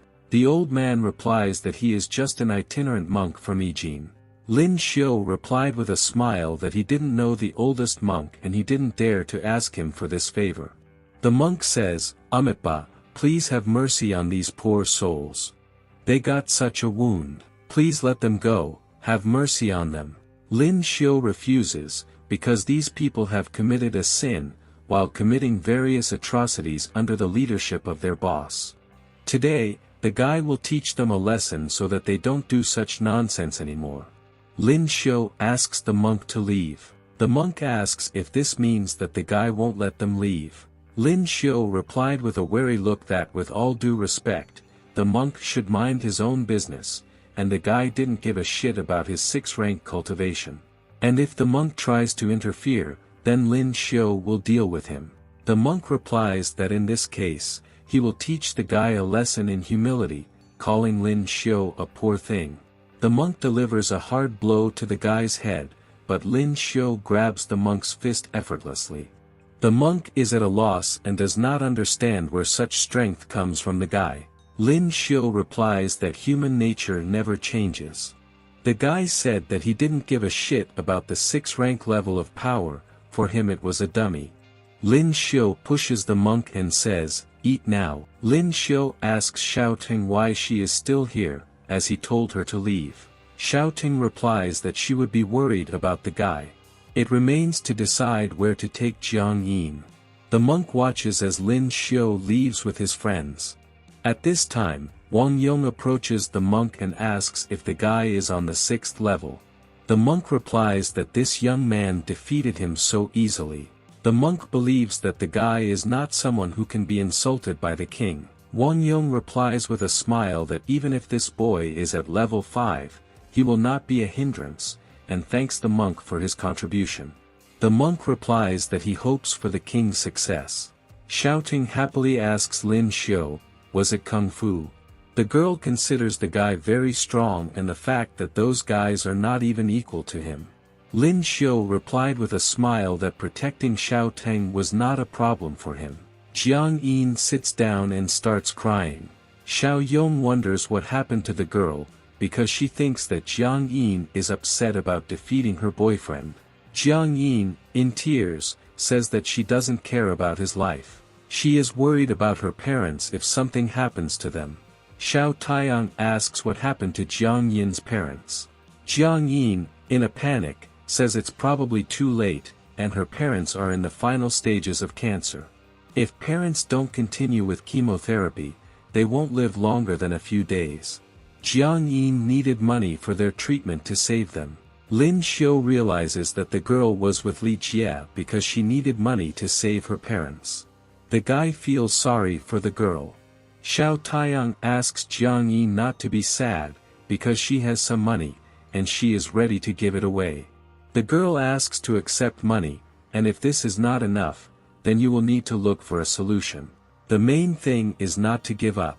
Jiang Yin says that Xiaoting doesn't understand, and it's not her problem. The money that Xiao Taiyang gives is not enough, only Li Jie could give enough to save his parents. Lin Xiu asks Jiang Yin if she can take him to his parents, because perhaps he can help them. Jiang Yin, in tears and hysterics, replies to Lin Xiu, Do you take it as a joke? Did you even hear what I said? It's cancer. Do you think it can be cured in the same way as a cold? Do you take me for a fool?" Lin Xiu sighs and says that since the girl is Xiaoting's friend, he just wanted to offer his services. If the girl does not trust him, then he will not be able to help. Moreover, who would believe that a child like him is able to save the lives of her parents? Xiaoting turns to Jiang Yin with a smile, saying that Lin Xiu is actually very strong in medicine. And one of his patients calls the guy a miracle doctor. Lin Xiu will definitely help cure her parents, Xiaoting is sure of it. Jiang Yin calmed Xiaoting's words a little. Jiang Yin says that if Lin Xiu can save her parents, then she is willing to do anything for the boy and begs him to save her parents. The events are transferred to the First City Hospital of Binhai City. Down the corridor is Chief Physician Tang Wei and a nurse. Tang Wei turns to Nurse Shaoli with a request. "Can you tell us which 2 patients with end-stage cancer remain in the hospital with an unpaid bill?" Shaoli replies that these are the 2 parents who are still waiting for chemotherapy. Their daughter promised that she would bring the money tonight. Dr. Tang Wei asks how a nurse can be so naive. Hadn't she seen such cases before? If the patient had the money, they would have already paid. Moreover, why still wait? Nurse Shaoli doesn't understand what Dr. Tang Wei wants to say. Dr. Tang Wei replies that it is already noon and that it is necessary to send guards there and escort these people out. If they can't pay, then don't take the beds. The nurse asks the doctor again. Tang Wei asks to hurry up and call these damn guards. The doctor asks not to force him to repeat himself. Mr. Ching Chiu will be lecturing soon, and he should not be allowed to see these 2 patients. These patients make you look bad, and you need to get rid of them now. Jiang Yin's parents are in the ward. Meanwhile, the guard and Nurse Shaoli come in. The guard asks if they really need to do this, because it is too cruel to throw people out of here in this way. Shaoli replies that this is an order from the authorities and, unfortunately, they cannot do anything. The guard pulls on the breathing tube. At this time, Jiang Yin bursts in and asks her to stop, because what are they trying to do with her parents? Lin Xiu, from what he saw, says that human nature has really fallen so low and people have crossed the line. Xiao Li awkwardly asks to wait, because she needs to explain everything. The nurse says that their boss forced them to do this, and they only obeyed. The doctor ordered them to be escorted out of here because they had not yet paid for the treatment. Lin Xiu is amazed that money is really more important than someone's life. At this time, Dr. Tang Wei comes into the room and addresses Lin Xiu. This is a hospital, not a charity center. If these people don't pay, how can you afford to treat them? Lin Xiu turns to the doctor and asks, "Are you the bastard boss who gave the order?" Dr. Tang Wei begins to yawn and asks, "Even if he is, so what?" Lin Xiu asks, "Where is your medical sense of ethics, and what's the difference between throwing them out of here and killing them? Such a doctor does not deserve this noble profession." Tang Wei replies that he is simply following the medical procedure according to the laws set by the hospital. If he breaks the rules for the sake of a couple of patients, it will be unfair to other people who also require treatment. Lin Xiu said with contempt, "Really? What kind of law is this? You're carrying some and I've already heard enough to at least kill you." Jiang Yin begs not to kick her parents out of here, because she will pay right away. The doctor replies, "Hurry up and give me the money, I don't have much time." Lin Xiu stops the girl and asks the doctor, "If you get paid money, can you guarantee that it will be healed?" The doctor looked at the guy and began to laugh with the words, "Why are you stupid? Do you even know what these two are sick with?" Lin Xiu replies with a smile that a doctor can't even cure some late-stage stomach cancer. Dr. Tang Wei says, "Listen, baby, enough of these jokes, as if you yourself can cure late-stage stomach cancer right now." Lin Xiu starts laughing and says that the doctor can't even cure them, it's just a joke. Why do guys have to pay the doctor money for this? Lin Xiu continues to laugh and calls the doctor Dodik. Dr. Tang Wei was angry at the boy's words and said, "What are you talking about? Do you have any idea what the bullshit you're talking about? Do you know anyone who could cure cancer? You're a victim of ABO. Lin Xiu interrupts the doctor with a smile and says that he knows one person, namely himself. Dr. Tang Wei begins to laugh at the words of the guy, because the boy does not understand what he is carrying, and how can he cure cancer? Lin Xiu asks, "Are you holding me for an idiot?" Dr. Tang Wei is angry and says that he won't play nobility, the guy pays money or fails. At this time, Dr. Chen walks down the corridor, and he is told about the inpatient department, which is kept in excellent condition. Chen replies that it is truly impressive, even said that it is amazing. Dr. Tang Wei notices the mystic doctor and does not understand how he arrived early. Suddenly, Tang Wei walks out of the office and greets Dr. Chen. Tang Wei says that he is the chief physical therapist doctor at this hospital. Jiang Yin notices the mystical doctor and approaches him with a request to save her parents. Tang Wei calls the girl a fool and does not understand what she is doing. Dr. Chen doesn't understand what the girl is doing, and asks her to get up to tell her what happened to her parents. At this time, Dr. Tang Wei starts shouting, "Guard! Protection! Where the fuck are these guards? What the fuck are they doing there? Move your hemispheres and get that girl out of here." One of the doctors asks what's going on here. Chen reassures Jiang Yin and asks him to tell him what happened. Dr. Tang Wei begins to tell Dr. Chen that the girl's parents are in the final stages of stomach cancer. And the girl refuses to pay for treatment, and the hospital is not able to help the girl. Dr. Chen asks you not to worry, Jiang Yin, because the doctor must also have a doctor's heart. Doctors will never give up on a beloved patient, and it does not matter whether they are curable or not, but at least doctors can help them avoid suffering. Chen sees this as the duty of doctors. Jiang Yin, in tears, says that this man, pointing to Dr. Tang Wei, was going to throw his parents out of the hospital because she couldn't pay. He said they would die within a couple of days, so why would the girl have to pay? After all, parents have only a couple of days left. Dr. Chen is perplexed by the doctor's actions. Tang Wei begins to sweat and stutter. The doctor who was with Dr. Chen asks if the girl's words are true. Tang Wei begins to deny the girl's words, because, in truth, nothing happened. After all, the parents are still recovering, and everything will be fine. Dr. Chen asks, is there common sense in your heart? It's up to you to decide. Chen asks Jiang Yin to take him to her parents to examine them. The doctors, along with Jiang Yin, enter the ward. Dr. Chen unexpectedly notices Lin Xiu and asks where he is from. Lin Xiu replies to the doctor that he came to visit her friend's parents. Jiang Yin is surprised and asks if Lin Xiu knows the mystic doctor. Dr. Chen awkwardly says that he will not dare to call himself a mystical doctor while standing in front of Brother Lin. Dr. Tang Wei thinks Mr. Chen is joking. Dr. Chen replies that why would he joke about it? After all, he was not able to cure Lu Xun's son, and the person in front of them was able to do so. Lin Xiu replies to the doctor that he came to visit her friend's parents. Jiang Yin is surprised and asks if Lin Xiu knows the mystic doctor. Dr. Chen awkwardly says that he will not dare to call himself a mystical doctor while standing in front of Brother Lin.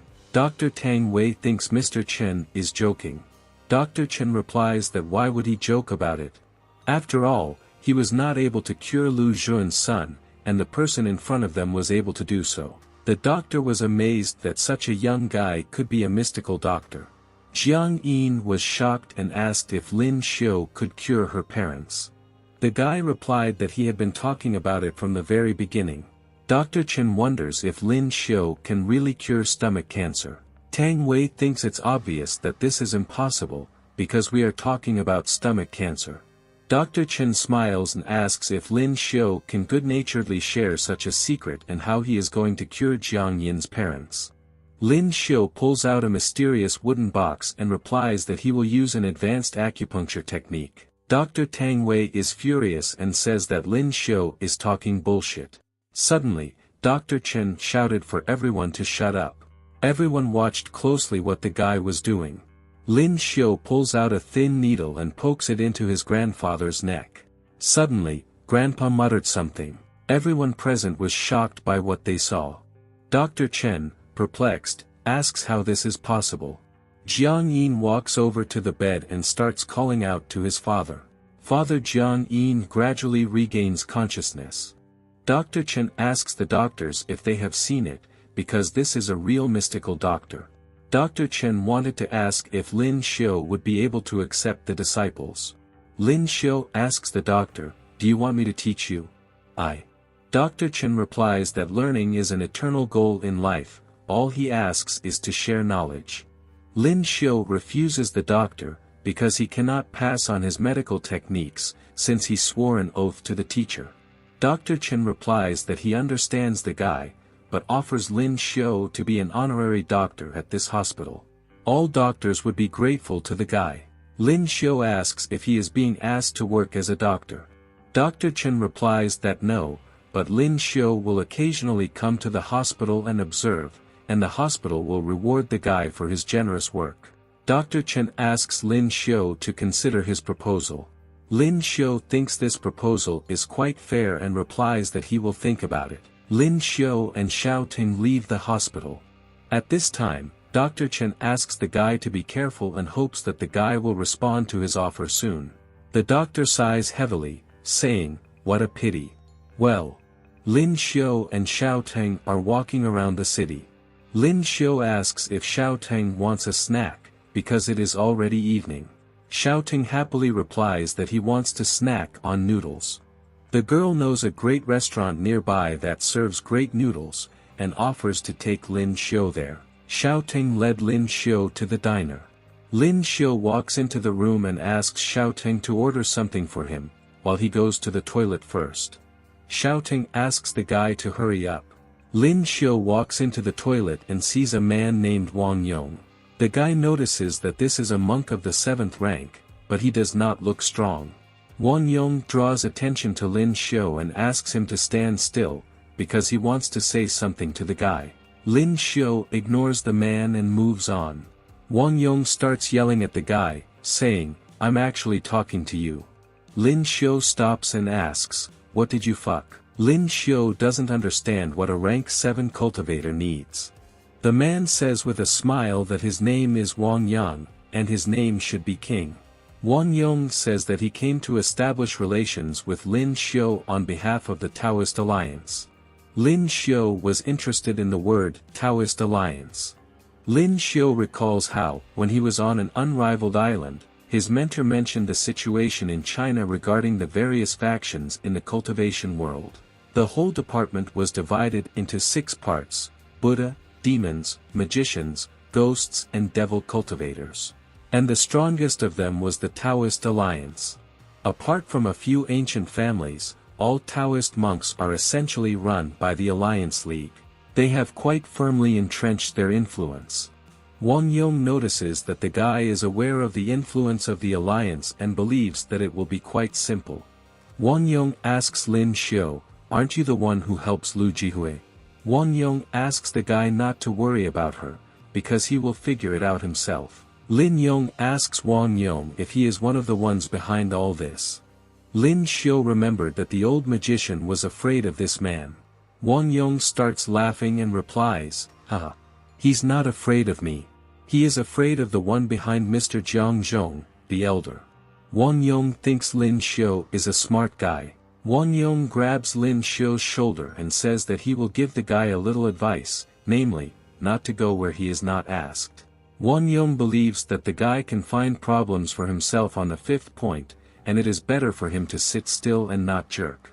Lin Xiu replied with a smile, "Wow, did the 7th rank cultivator deign to lecture me? How wretched."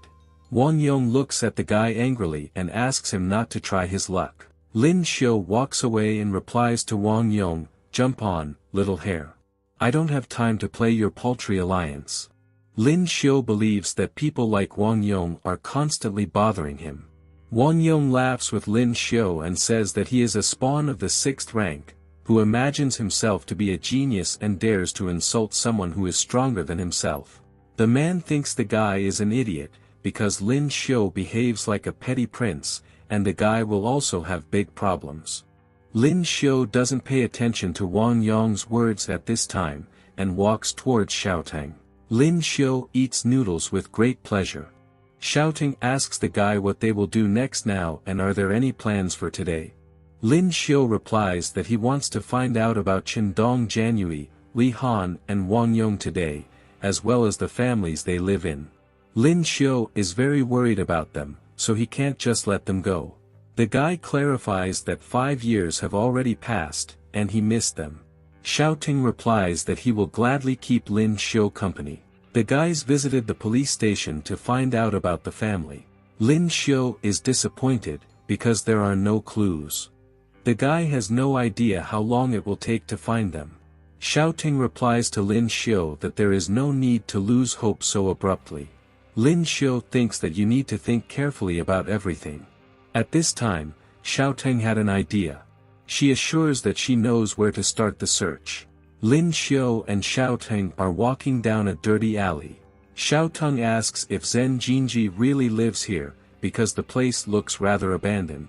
Lin Xiu replies that the policeman said that the only address he had left was registered somewhere here.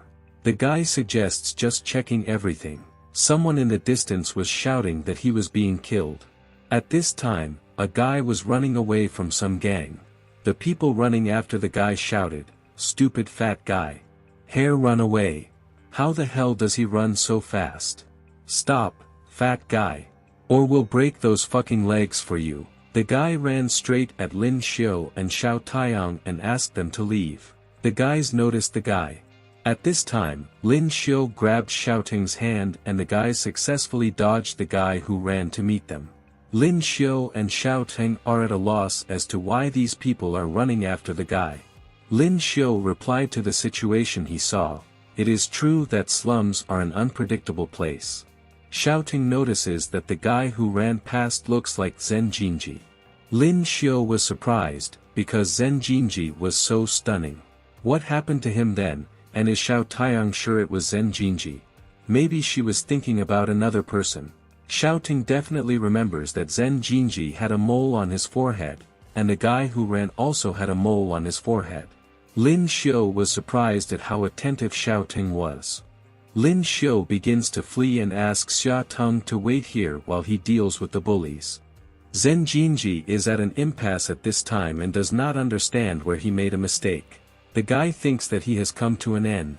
Zen Jinji asks if the guys are tired of chasing him, calling them stubborn, because they have been running after him for so long.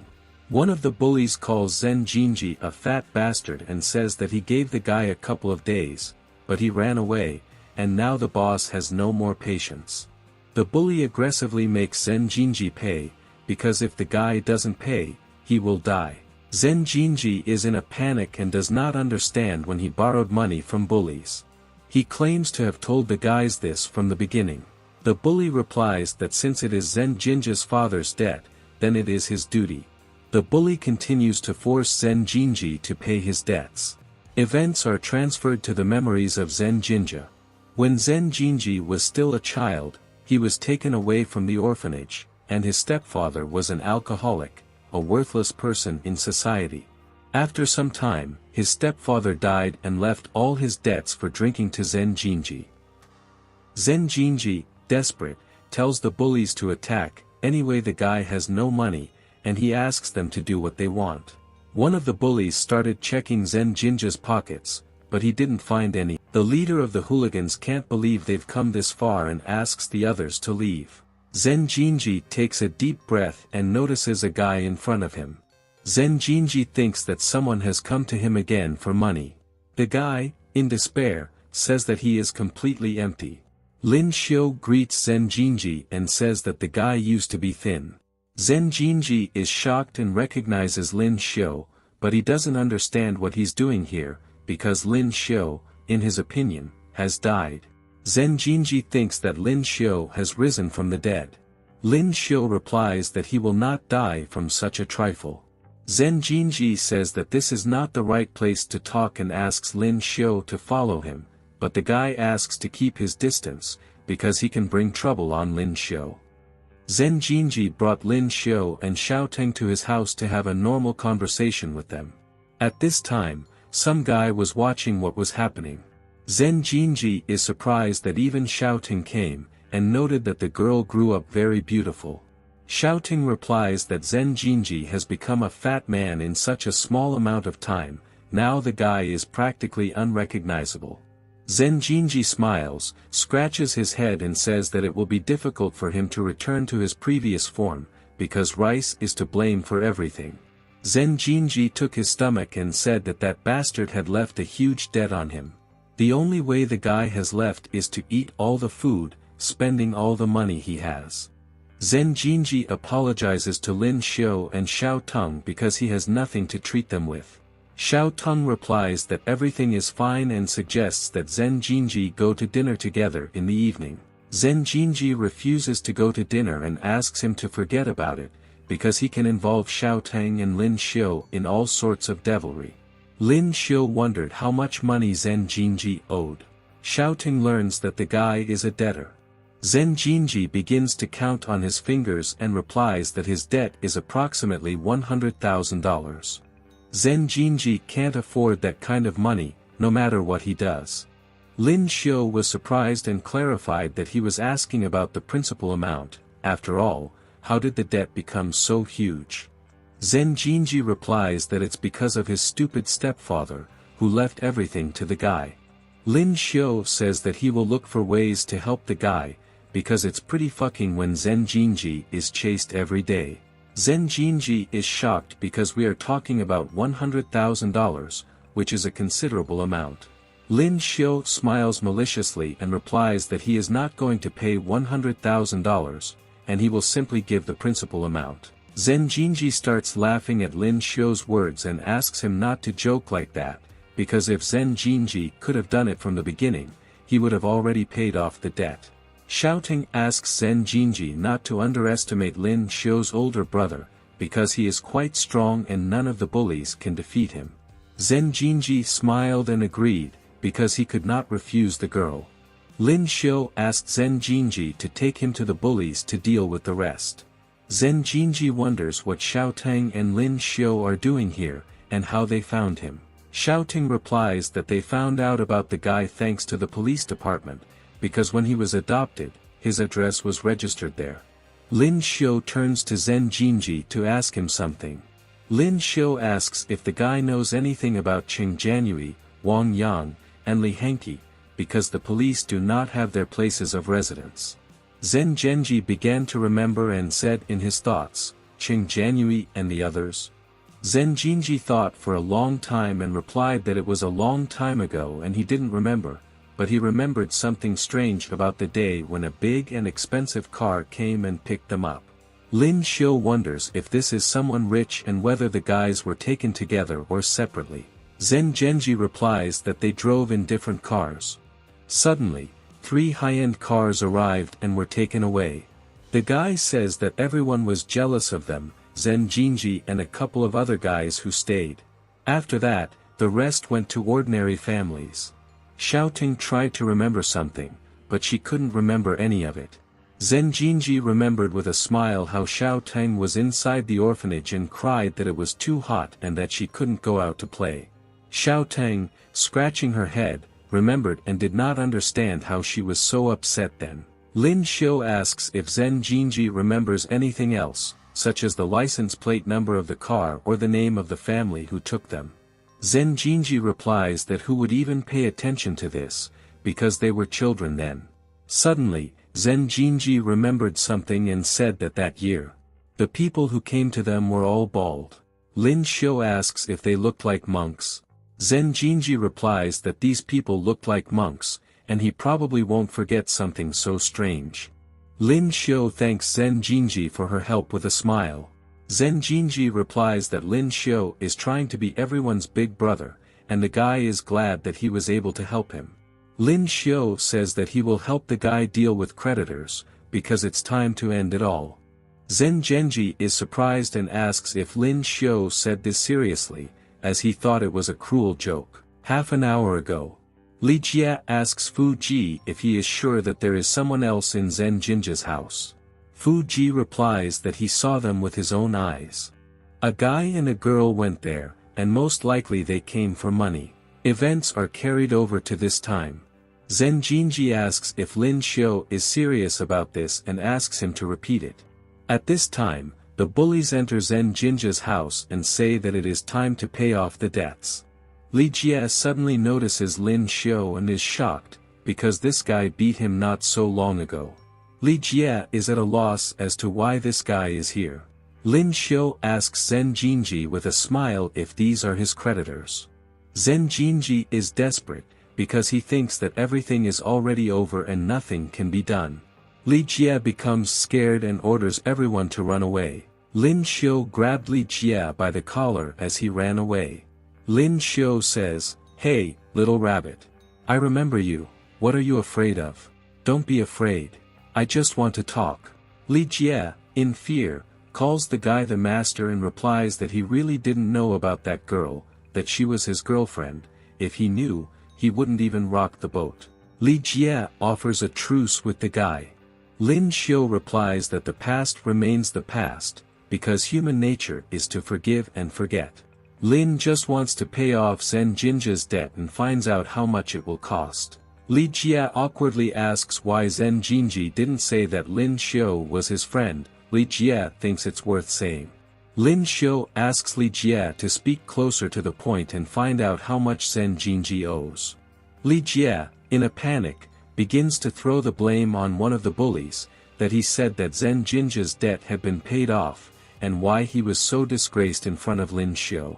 The bully, who listened to the accusations against him, was perplexed that this joint turned out to be his, and he apologizes for the confusion. Li Jie apologizes to Zen Jinji and says goodbye to him. Li Jie closes the door behind him and replies with a smile that everything is fine. Zen Jinji was at a loss as to what had just happened, and thought for a moment that he might be asleep. Shouting taps Zen Jinji's shoulder and says that this is not a dream, because he is still here. Events are transferred to the KTV club. Music was playing in the room, and the girls were dancing to it. At this time, Wang Yong was getting drunk on alcohol and watching the girls dance. Jiang Zhong asked if Wang Yong was satisfied, and the man was happy to watch the girls and was very satisfied. Wang Yong points to one of the girls and says that he liked her and asks her to come over. Jiang Zhong turns to one of the girls and says that Wang Yong desires her. A girl with long red hair agreed to come over. Wang Yong asked the girl to sit next to her, preparing her hand. With his hand, he took the girl by the buttocks and said that she would keep him company in the evening. The girl agreed and called Wang Yong master. Jiang Zhong turned to Wang Yong about that case. Wang Yong replied with a smile that the guy was just nothing. The man is sure that he will be able to negotiate with him without any problems.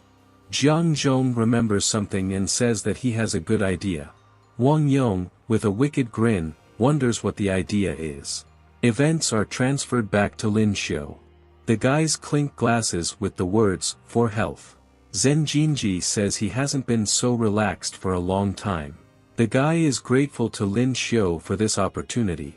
Lin Xiu replies with a smile that there is nothing to be thankful for, because they are all family. Zhen Jinji replies thoughtfully that it sounds too sweet. The guy remembers something, namely that he once met with Wang Yang last month. Lin Xiu was shocked by what he heard, and he didn't understand why Zhen Jinji only remembered it now.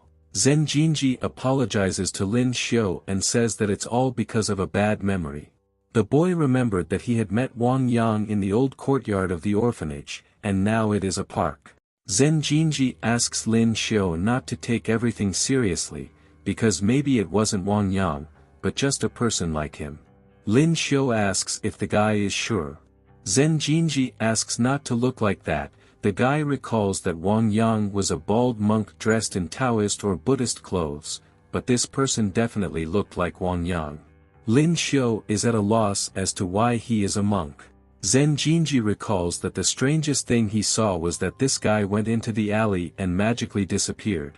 Xiao Ting says smilingly that she can't believe that the pervert Wang Yang has become a monk, and if this is true, he must have become a perverted petty monk. Lin Xiu begins to recall some incident. Events are transferred to Lin Xiu's memories. Cute little Wang Yang. Age 8 years. Task, get into the women's bathroom. Mission accomplished. He used a partition to complete the task. Wang Yang watches the wash, but suddenly the girls notice the boy. Lin Xiu's memories end. Lin Xiu has decided not to tell this story and does not consider it important. Lin Xiu and Xiao Ting leave the room. Xiao Ting asks if Lin Xiu is going back to the hotel. The guy replies that he will first take Xiao Ting home, and then go to the hotel himself. Xiao Ting blushed a little and asked if she could stay with Lin Xiu at the hotel. After all, her parents are not at home now, they just came to visit, and the girl is now alone. Lin Xiu also blushed a little and agreed to let the girl stay with him. Somewhere outside, Wang Yong was romantically spending time with a girl, but suddenly some guy interrupts him and says it's time to go back. Wang Yong pays attention to the guy's words and tells the girl that he will continue to spend time with her a little later. Wang Yong walks with an evil smile and says, "Lin Xiu, you stupid spawn. If you can't tell the difference between good and bad, then just die. Don't blame me for your death later." Lin Xiu sits on the couch and plays on his phone. At this time, after showering, Xiao Ting enters the room. She asks if Lin Xiu is still playing her games. The guy notices Xiao Ting in his underwear and begins to blush. Lin Xiu awkwardly asks what Xiao Taiyang is doing. The girl lies on Lin Xiu's shoulder and replies that she is watching TV with him. Lin Xiu looks at Xiao Ting's breasts and notes in his thoughts that her breasts are growing rapidly, but that's not the point. Half an hour later, Xiao Ting fell asleep on the couch. Lin took the girl in his arms and carried her to the bed.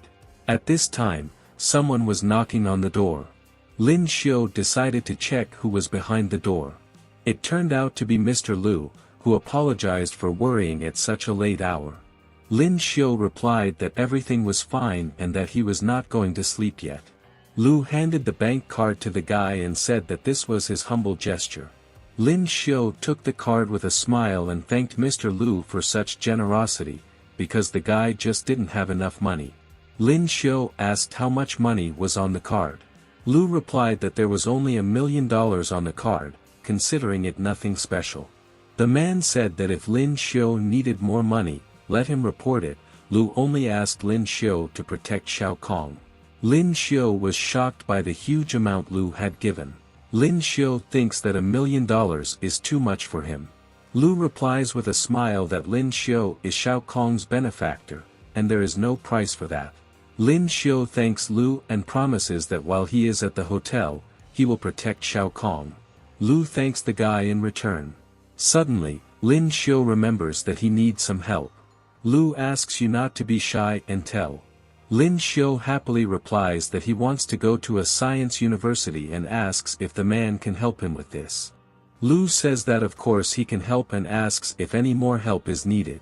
Lu remembers that it's late, and offers to discuss it a little later. The man wishes Lin Xiu good night and closes the door. Suddenly, Lin Xiu receives a message on her phone with a photo of Zhen Jinji tied up and the caption, "Do you want him to survive? Then meet me in the valley of the mountainous region." Lin Xiu opens the door without hesitation and starts running to save Zhen Jinji. At night, silence reigns on the street. At this time, a taxi pulls up to Lin Xiu. The taxi driver asks where to go. Lin Xiu replies that he needs to go to the valley of the mountain region. The taxi driver abruptly becomes frightened and asks why it is there, because it is a ghostly place. Lin Xiu, at a loss, not understanding what is wrong with this place, asks the taxi driver about it. The taxi driver replies that he himself has not yet figured it out, but according to rumors, about 3 years ago the road leading to the valley was closed and no one knew why. The taxi driver, frightened, says that is why some say that ghosts live there now. Lin Xiu begins to think and says that if he is not mistaken, then it has been closed because it is an ancient resting place where many artifacts have been preserved, but Lin Xiu does not understand where so many rumors came from. Lin Xiu thinks it's a ghost doctor. The taxi driver says he's not lying and tells how he found out. An acquaintance of the taxi driver left the couple there. They set up camp and asked an acquaintance to pick them up the next morning. Lin Xiu realizes that the couple has not returned. The taxi driver, in fear, replies that the guy correctly noticed, and that day an acquaintance found something shocking. The guys with Popo were sent there by helicopter, and then Popo was exhausted while they were looking for them for 2 whole days, and they found a guy and a girl who were dead. The taxi driver asks if Lin Xiu imagines what he saw, because there were corpses without a heartbeat, and they only had twisted faces with horror. Lin Xiu confidently tells the taxi driver not to worry, because he can stand up for himself, and thanks him for the warning. The taxi driver does not understand what is wrong with the guy, and thinks that these days young people, or something, are no longer afraid of ghosts. The taxi driver says that Lin Xiu acts at his own risk. The taxi driver drove Lin Xiu to the mountain valley. In front of Lin Xiu, the trail was blocked with police tape. The taxi driver asked the guy to be careful and if something suspicious appears, then you just need to run. Lin Xiu thanked him for his concern and asked the taxi driver to come back soon. Lin Xiu tore the police tape and walked further down the trail. At this time, Wang Yong was standing in a tree and watching Lin Xiu. Wang Yong told Zhang on the phone that the guy was already there. The elder Zhang asked to take care of his nephew, because the guy is the only heir to the Zhang family. Zhang also asked Wang Yong to fulfill all the wishes of the heir. Wang Yong replied that Zhang should not worry, because this child did not bother him at all. Wang Yong believes that Lin Xiu looks down on his alliance, and even death will not be enough for this miserable creature. On the phone, Zhang asked Wang Yong to make sure everything went smoothly and asked him not to disappoint. Wang Yong told Elder Zhang to relax, as Lin Xiu had been brought to the restricted area in Binhai City. Whatever rank the guy has, he is already considered dead, Wang Yong reported. Zhang replied that if Wang Yong did a good job, he would be indebted to him. Wang Yong thanked Elder Zhang with a smile. Lin Xiu runs along the trail and notices a skull on the road. The guy picks up the skull and says that there is no Yuan energy here. Lin Xiu believes that there is only a ghost cultivator on a purest level with the same level as him. A guy can't bring out energy. Lin Xiu thinks that this is a ghost cultivator on a purest level. Lin Xiu begins to run and believes that it is necessary to find him faster. Lin Xiu resorts to the tree where Zhen Jinji was bound. Lin Xiu approaches the bound Zhen Jinji and asks if he is okay. Zhen Jinji, in a panic, does not understand how Lin Xiu ended up here, and shouts that there are ghosts everywhere and asks him to leave now. Lin Xiu begins to untie Zhen Jinji and says that he will release him first, and then he will be able to talk. Zhen Jinji falls to the ground and asks what Lin Xiu is waiting for, because he needs to get out of here to avoid the ghosts.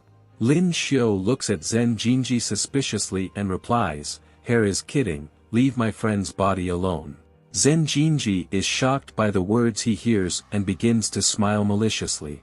Zhen Jinji, with a crazy face, says that Lin Xiu is impressive because he can see him.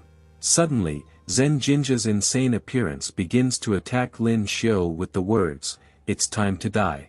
Lin Xiu strikes Zhen Jinji with a sharp movement of his hand, who fell to the ground from such a blow. A ghost appears from Zhen Jinji's body. The ghost asks Lin Xiu why he did this, because he only made a fool of himself.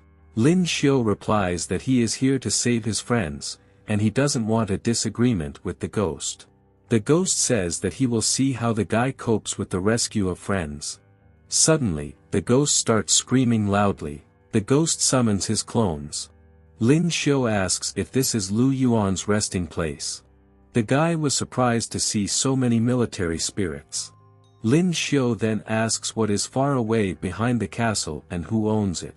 The ghosts call Lin Xiu a baby and say it's none of his business. They think Lin Xiu is afraid of them. Ghosts call themselves sinister, their appearance is changed after they stood up for their homeland. The ghosts asked, "Just because you're some rich jerk there, you think you can do whatever you want here?" They went on to say that these damn foreign devils, they said that there was something good here, so they were here, but they were just fooled, exchanged their own comrades for gold. Lin Xiu thought for a moment and understood what was the matter now, but that was no reason to injure innocent people. The guy asks what the ghosts are trying to achieve, because it would be better if they reincarnate. The ghost rudely replies that they have all tried, but something is holding them back. Lin Xiu thinks this is unusual and asks what the problem is according to the ghosts. The ghost replies that there may be a problem with this lock. There is no way ghosts can enter there, and there must be something important inside. Lin Xiu is surprised that the ghosts can't enter there. The ghosts reply that they tried to enter there to see if anyone was there, but some force blocked them. Lin Xiu says that he understands them and asks them to check this lock for them. The guy wants to see what kind of power it is. The ghosts ask if they can trust the guy. Lin Xiu calmly replies that they have no choice but to believe him. Lin Xiu asks to take care of his friend. The guy also asked the ghosts not to fool around, because they already felt how strong he was, because Lin Xiu is not an ordinary person. The ghosts looked at the guy and didn't answer. At this time, Lin Xiu went to the castle and opened the front door with a creak. Lin Xiu walked into the castle and felt cold. The guy began to shiver from the cold and found this cold too strange. Lin Xiu went on to walk through the gloomy and abandoned castle. The guy noticed that the closer he got, it gets colder. Lin Xiu is sure that there is something here. Suddenly, the guy begins to meditate, and a bright aura appears around him. Lin Xiu folds his fingers and says, "The flames of the icy soul, the buried power in the darkness. In the name of thunder and fire." The guy makes a union and directs his power into a dark aura. Suddenly, Lin Xiu asks someone to stop and not kill. The guy is at a loss as to what's going on. A small dark soul in tears asks him not to kill. Lin Xiu was surprised that the soul could talk. The dark soul replies that of course it can. The guy thinks this is quite unusual, because why is she talking? The dark soul with the horns asks the guy to hurry up and release her faster, or she will kill Lin Xiu at the same moment. Lin Xiu directs the power into the dark soul, which says, "Stinky bastard. Looking for death. If the deity had full power, you would already be dead. How dare you address me like that?" Lin Xiu replies for the dark soul to give it their all. The soul, furious, replies that the guy does not look like he believes in her. She begins to be rude to the guy, because the soul was a big shot and an incredibly huge bump. Lin Xiu again begins to direct his power to the dark soul, who begged the guy to stop and not approach. The dark soul says that it hurts and asks not to kill it. Lin Xiu asks with a smile if she didn't say that she could kill him in an instant, and the guy wants to see her strength. The dark soul replies that this is too much and asks to let her go. Lin Xiu says that letting go of the soul is tantamount to leaving a potential time bomb, and the guy refuses to let it go. The dark soul begins to burn more and more and asks the guy to negotiate, because he believes that it is possible to agree. The soul claims that if it is left alive, it will be very useful to the guy. Lin Xiu was interested in this proposal and asked what benefit he would get if he let her go. The dark soul says that in truth, it is not even the soul of the ice tribe at all, but something else. Lin Xiu doubted her words. The dark soul says that what kind of soul can talk and asks to believe it. Lin Xiu believes that the soul took him for an idiot, because it looks and feels like the soul of the ice tribe, and if it's not her, then what then? The dark soul replies that she has no evil intentions towards the guy. Lin Xiu says, "Yes. With your IQ, can you even tell me anything sensible?" The guy refused the offer of the soul. The dark soul, in fear, says that if she does not die, she is ready to recognize Lin Xiu as her master for the rest of her life. Then the guy will not need to worry about her betrayal. Lin Xiu agrees to make a contract with the dark soul. The guy begins to cast a spell and write a contract with 2 fingers. Familiar, the contract is bound by a spell. After his imprisonment, the life and death of the servant depend entirely on the master. For a contract to be concluded, both parties must agree to it. Lin Xiu puts a stamp on the dark soul, which becomes his personal familiar. The familiar starts crying and says it's humiliating. After all, suddenly someone will see her, a powerful entity working for a snot. The familiar thinks it's sad and thinks it's best to kill yourself before anyone finds out. Lin Xiu orders the familiar to follow him. Familiar believes that her life is still much more important than shame. She suggests that Lin Xiu go on a reconnaissance trip while she takes a good look at the building herself. The familiar is sure that if someone touches the guy, the deity will punish them. She asks Lin Xiu to grind the enemies into powder.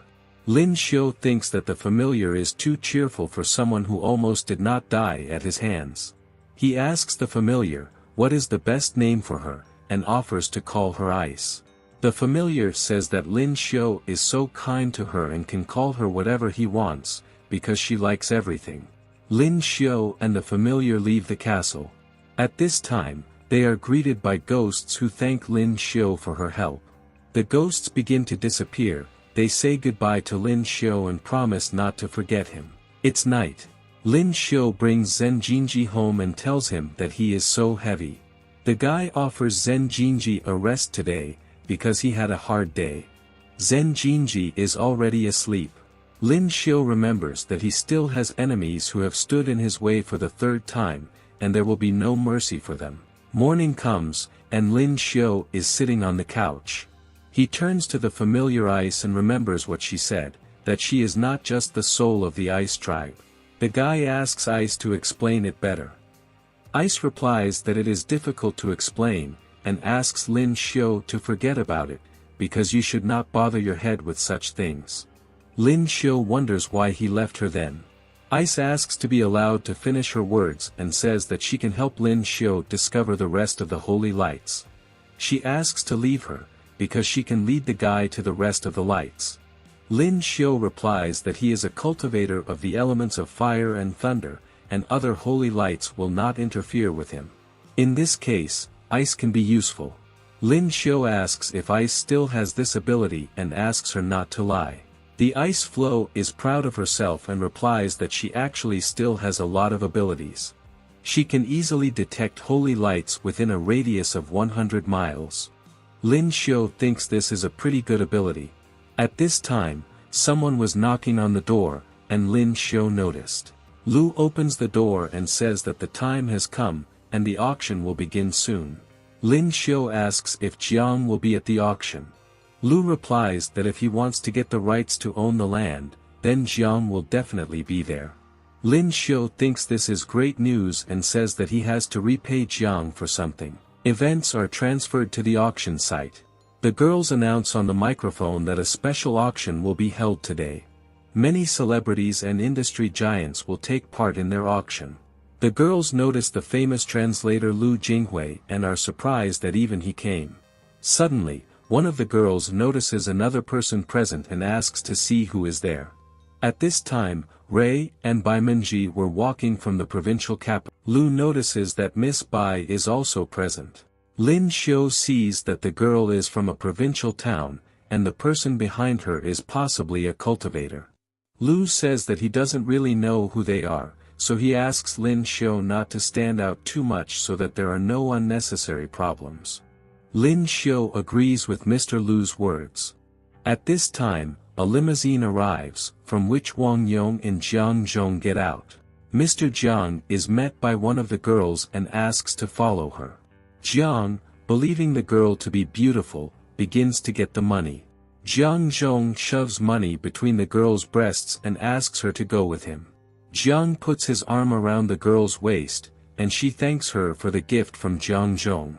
Suddenly, Wang Yong, in shock, notices Lin Xiu and does not understand how the guy was able to survive.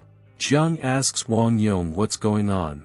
Wang Yong asks Mr. Jiang not to worry, because he invited someone to defeat Lin Xiu, and this time the guy will definitely die. Jiang Zhong asks who Wang Yong hired. Wang Yong replies that this man is already here. At this time, a man in black clothes passes by and a hood on his head. There was a dark aura around the man. At one point, the man with the aura directs his power at Lin Xiu and Lu, but the guy manages to react and repels the man's attack. Lu is at a loss as to what happened. Lin Xiu replies that this is a rank 5 devil cultivator. For a guy it is just a small bunny who does not know his place. Lu asks Lin Xiu to go faster to the auction site, and the guy can explain what happened later. Lu and Lin Xiu kept walking. The man with the dark aura turned out to be He Qinghui, a rank 5 devil cultivator. He Qinghui laughed at Lin Xiu's words and called the guy a snot. Wang Yong asks He Qinghui if he can deal with Lin Xiu. Wang Yong is sure that He Qinghui will not have a problem. He Qinghui replies that he will not be able to deal with the guy. Wang Yong was shocked. After all, He Qinghui is a rank 5 ascendant cultivator, and he doesn't understand what He Qinghui means. He Qinghui asks why Wang Yong didn't say earlier that the guy was not rank 6 as he said. He Qinghui can't even guess what rank Lin Xiu has. It seems that He Qinghui and Lin Xiu are equal in strength, but something doesn't add up. Wang Yong, furious, thinks this is impossible. After all, the guy is a baby. It is unimaginable that someone so young was of the 5th rank. He Qinghui replies that he was hired for the job anyway, so he will do his best and don't care what rank the guy has, whether it's 5th or different. The man believes that he will finish Lin Xiu. Wang Yong reminds He Qinghui that he is a professional assassin, and if He Qinghui manages, he will be generously rewarded with whatever he wants.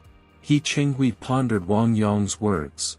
Lin Xiu remembers the guy behind him and thinks that he is from the Taoist Alliance, because they even have a devil cultivator working for them. Lu asks if the guy has any problems. Lin Xiu thought that Lu was asking about something else, not the guy who attacked. Lin Xiu replies that this is not a problem and asks Mr. Lu not to worry. Lin Xiu and Lu arrived at the auction site. A man in the front row calls Mr. Lu and asks him to go to sit next to him. Lin Xiu wonders who this man is who asked to sit next to him. Lu angrily replies that it is Xing Jian, a pawn of the Fuqiang group.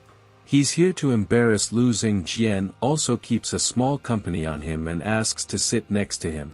Xingjian notices that Lu refused to sit down with him and considers it a disrespectful act. After all, Lu considers it an empty place. The man thinks that Lu is too proud to sit next to him. The man addresses Xingjian as the boss and asks if it was Lu Zhong. Xingjian replies that it was Lu. Ironhead notices that Lu doesn't look rich, because he doesn't even have a bodyguard. Xingjian notices that there really is no one near Lu and asks Ironhead to get up and follow him.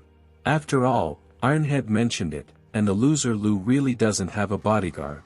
Mr. Lu sits quietly while Lin Xiu watches the situation around him. At one point, Lin Xiu notices some guys who are heading towards Mr. Lu. Lin Xiu puts the bandwagon on Xingjian, who falls face down on the floor. Xingjian stands up and notices that the snotty guy did it on purpose, and asks if Lin Xiu wants to die. Lu interferes in the conversation and says that Xingjian can't even behave normally for a moment, and Xing threatens anyone who catches his eye. Lu asks who Xingjian thinks he is. Xingjian replies furiously that Lu thinks that he can be bullied so easily, because it is clear that the snotty guy did it on purpose. Xing says it's none of Lu's business and calls him an arrogant old man. Baimenji sat nearby and watched. Lu tells Xingjian that he is only brave here because he has support. Lu asks if Xing seriously thinks that he wouldn't dare to go against him if Zhang Fugui was here. Wang Yong and Jiang Zhong come to see Lu. Jiang Zhong, with a cigar in his teeth, says, "Haha. What a bold statement, Mr. Lu. You said it yourself, I didn't pull your tongue.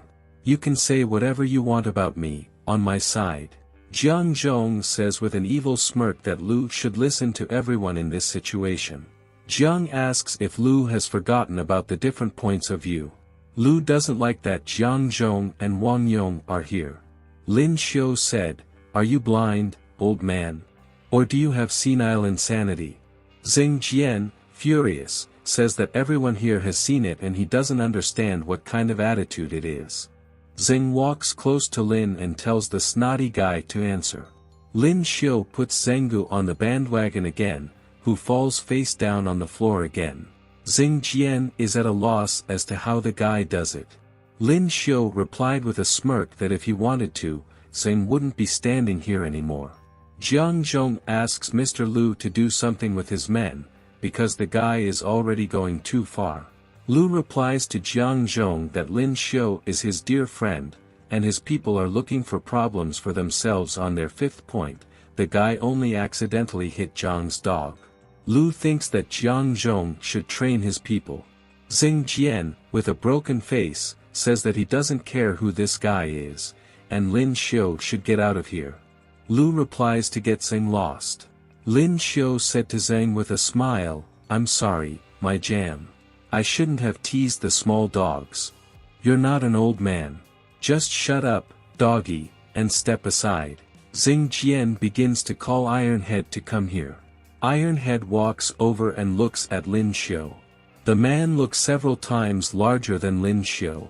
Xingjian says that if the guy apologizes while kneeling, he may be spared. Lin Xiu replies with a smile, "What are you doing there, doggy?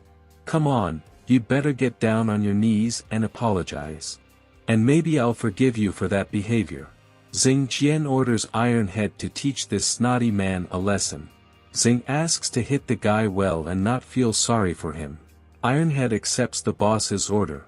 Ironhead makes a dash, but suddenly someone says, "Xingjian, are you using an assassin to abuse a child? Interesting. Have you really gotten to this?" Lin Xiu and Ironhead stopped and paid attention to Miss White's words. Xingjian was shocked that the girl intervened. Miss White asked not to make a scene and told her to let the child go. The girl does not understand how Zhang is not ashamed to do this. To dump his own guilt on a simple boy is disgusting. Xingjian replies with a smile that if the girl says so, then he will do as she said. Zhang says to Lin Xiu, "I'm going to let you go today, don't show me up again, you snot." Suddenly, Zheng Jian slips and falls to the back of his head on the floor. Lin Xiu starts laughing and says, "Hey doggy, how are you feeling? Why are you so clumsy?" Zheng Jian didn't say anything, but looked at the guy with hatred. Zheng Jian tells Miss Bai that it looks like he won't be able to fulfill her wish, as he needs to teach this snotty guy a lesson in manners. Miss Bai sighs heavily and agrees with Zheng Jian. Zheng Jian orders Ironhead to pile on the guy. Ironhead replies that he will gladly do it. The guys who watched the action said they didn't know who the guy was, but he was already dead, as Ironhead was a mercenary. The guy didn't need to mess with him, because Zheng Jian is not doing well. Ironhead slowly walks towards Lin Xiu and delivers a strong kick. Suddenly, the boys and Miss Bai were shocked by what they saw. At this time, Lin Xiu caught Ironhead's leg with 2 fingers. The mercenary was shocked, because where did the guy get such strength and who he was? Lin Xiu holds his leg and says that this is a loss, but it was such a good leg. Lin Xiu delivers a strong blow to the leg of the Ironhead. From such a blow the man has a fracture.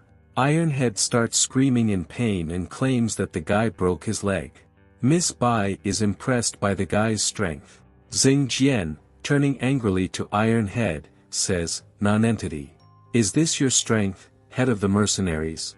All this window dressing was just shit." The guys who watched what was happening begin to laugh at Ironhead, because he really lied. Now it becomes clear that he is not the head he gave himself out to be. It is impossible for a guy to be able to break his leg.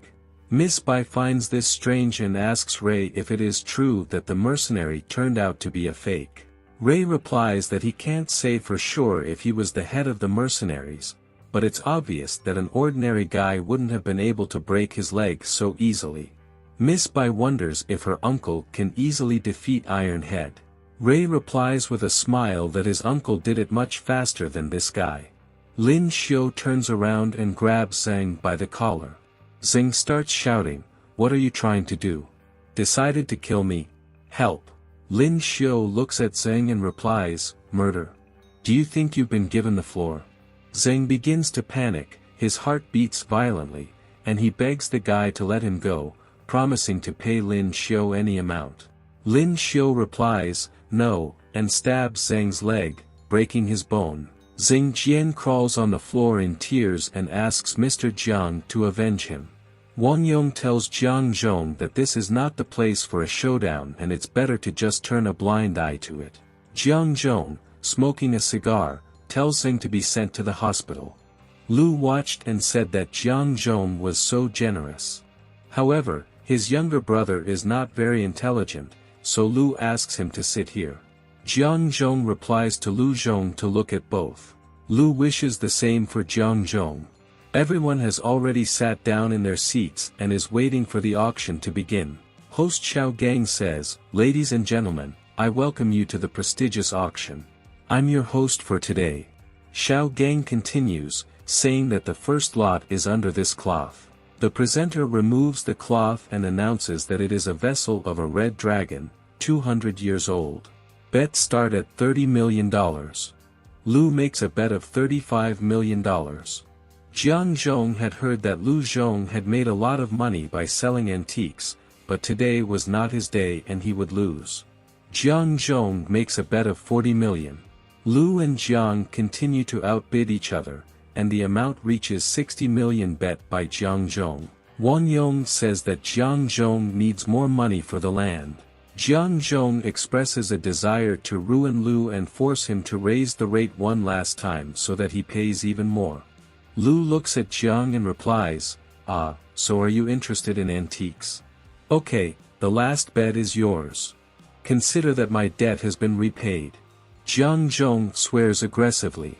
The host congratulates Jiang on acquiring the treasure. Jiang Zhong confirms his victory.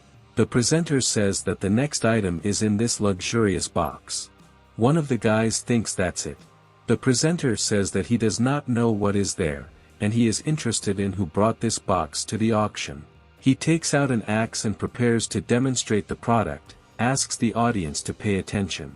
The presenter strikes a strong blow with an axe on the box, but it remains intact, without a single scratch. The presenter says that he does not know what material this box is made of or where it comes from, but as viewers can notice, it is really durable. They tried to open it many times, but to no avail. Due to the obscurity of the product, the initial bid is $1 million, and the host asks for offers. Suddenly, an ice floe appears on Lin Xiu's shoulder and informs him that he feels that there is something sensible inside the box, and the guy should get it. Lin Xiu is interested in Ice's words. Lin Xiu asks Ice Floe what's inside the box. The Ice Floe replies that she also has no idea, but there is definitely something useful inside.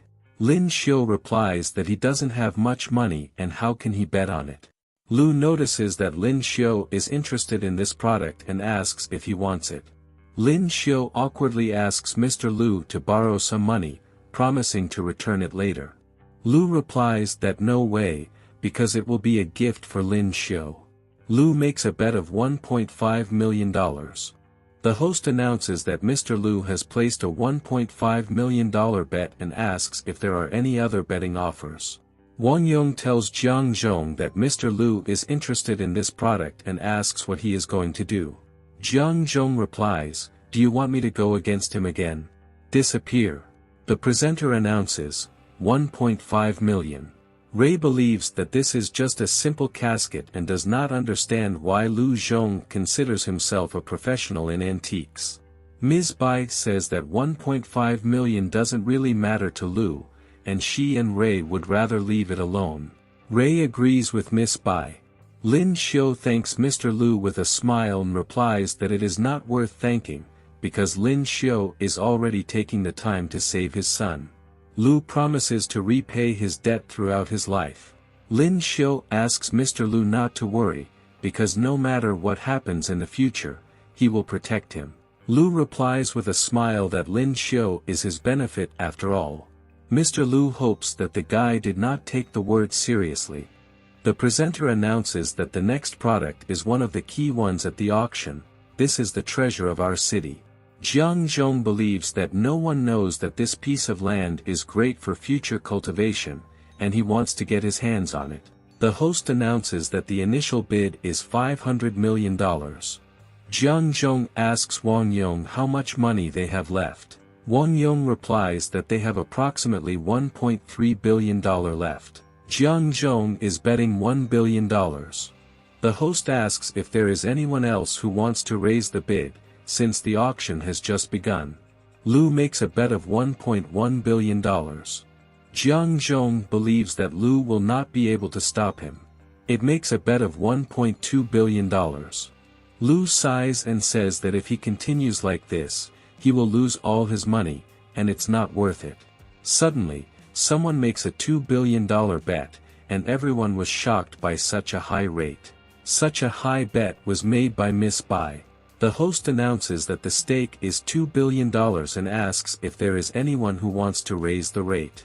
The man asks if Miss White should mindlessly buy this piece of land. Miss Bai asks her uncle not to worry, because it is a very good thing, and she will not lose anything by buying this land.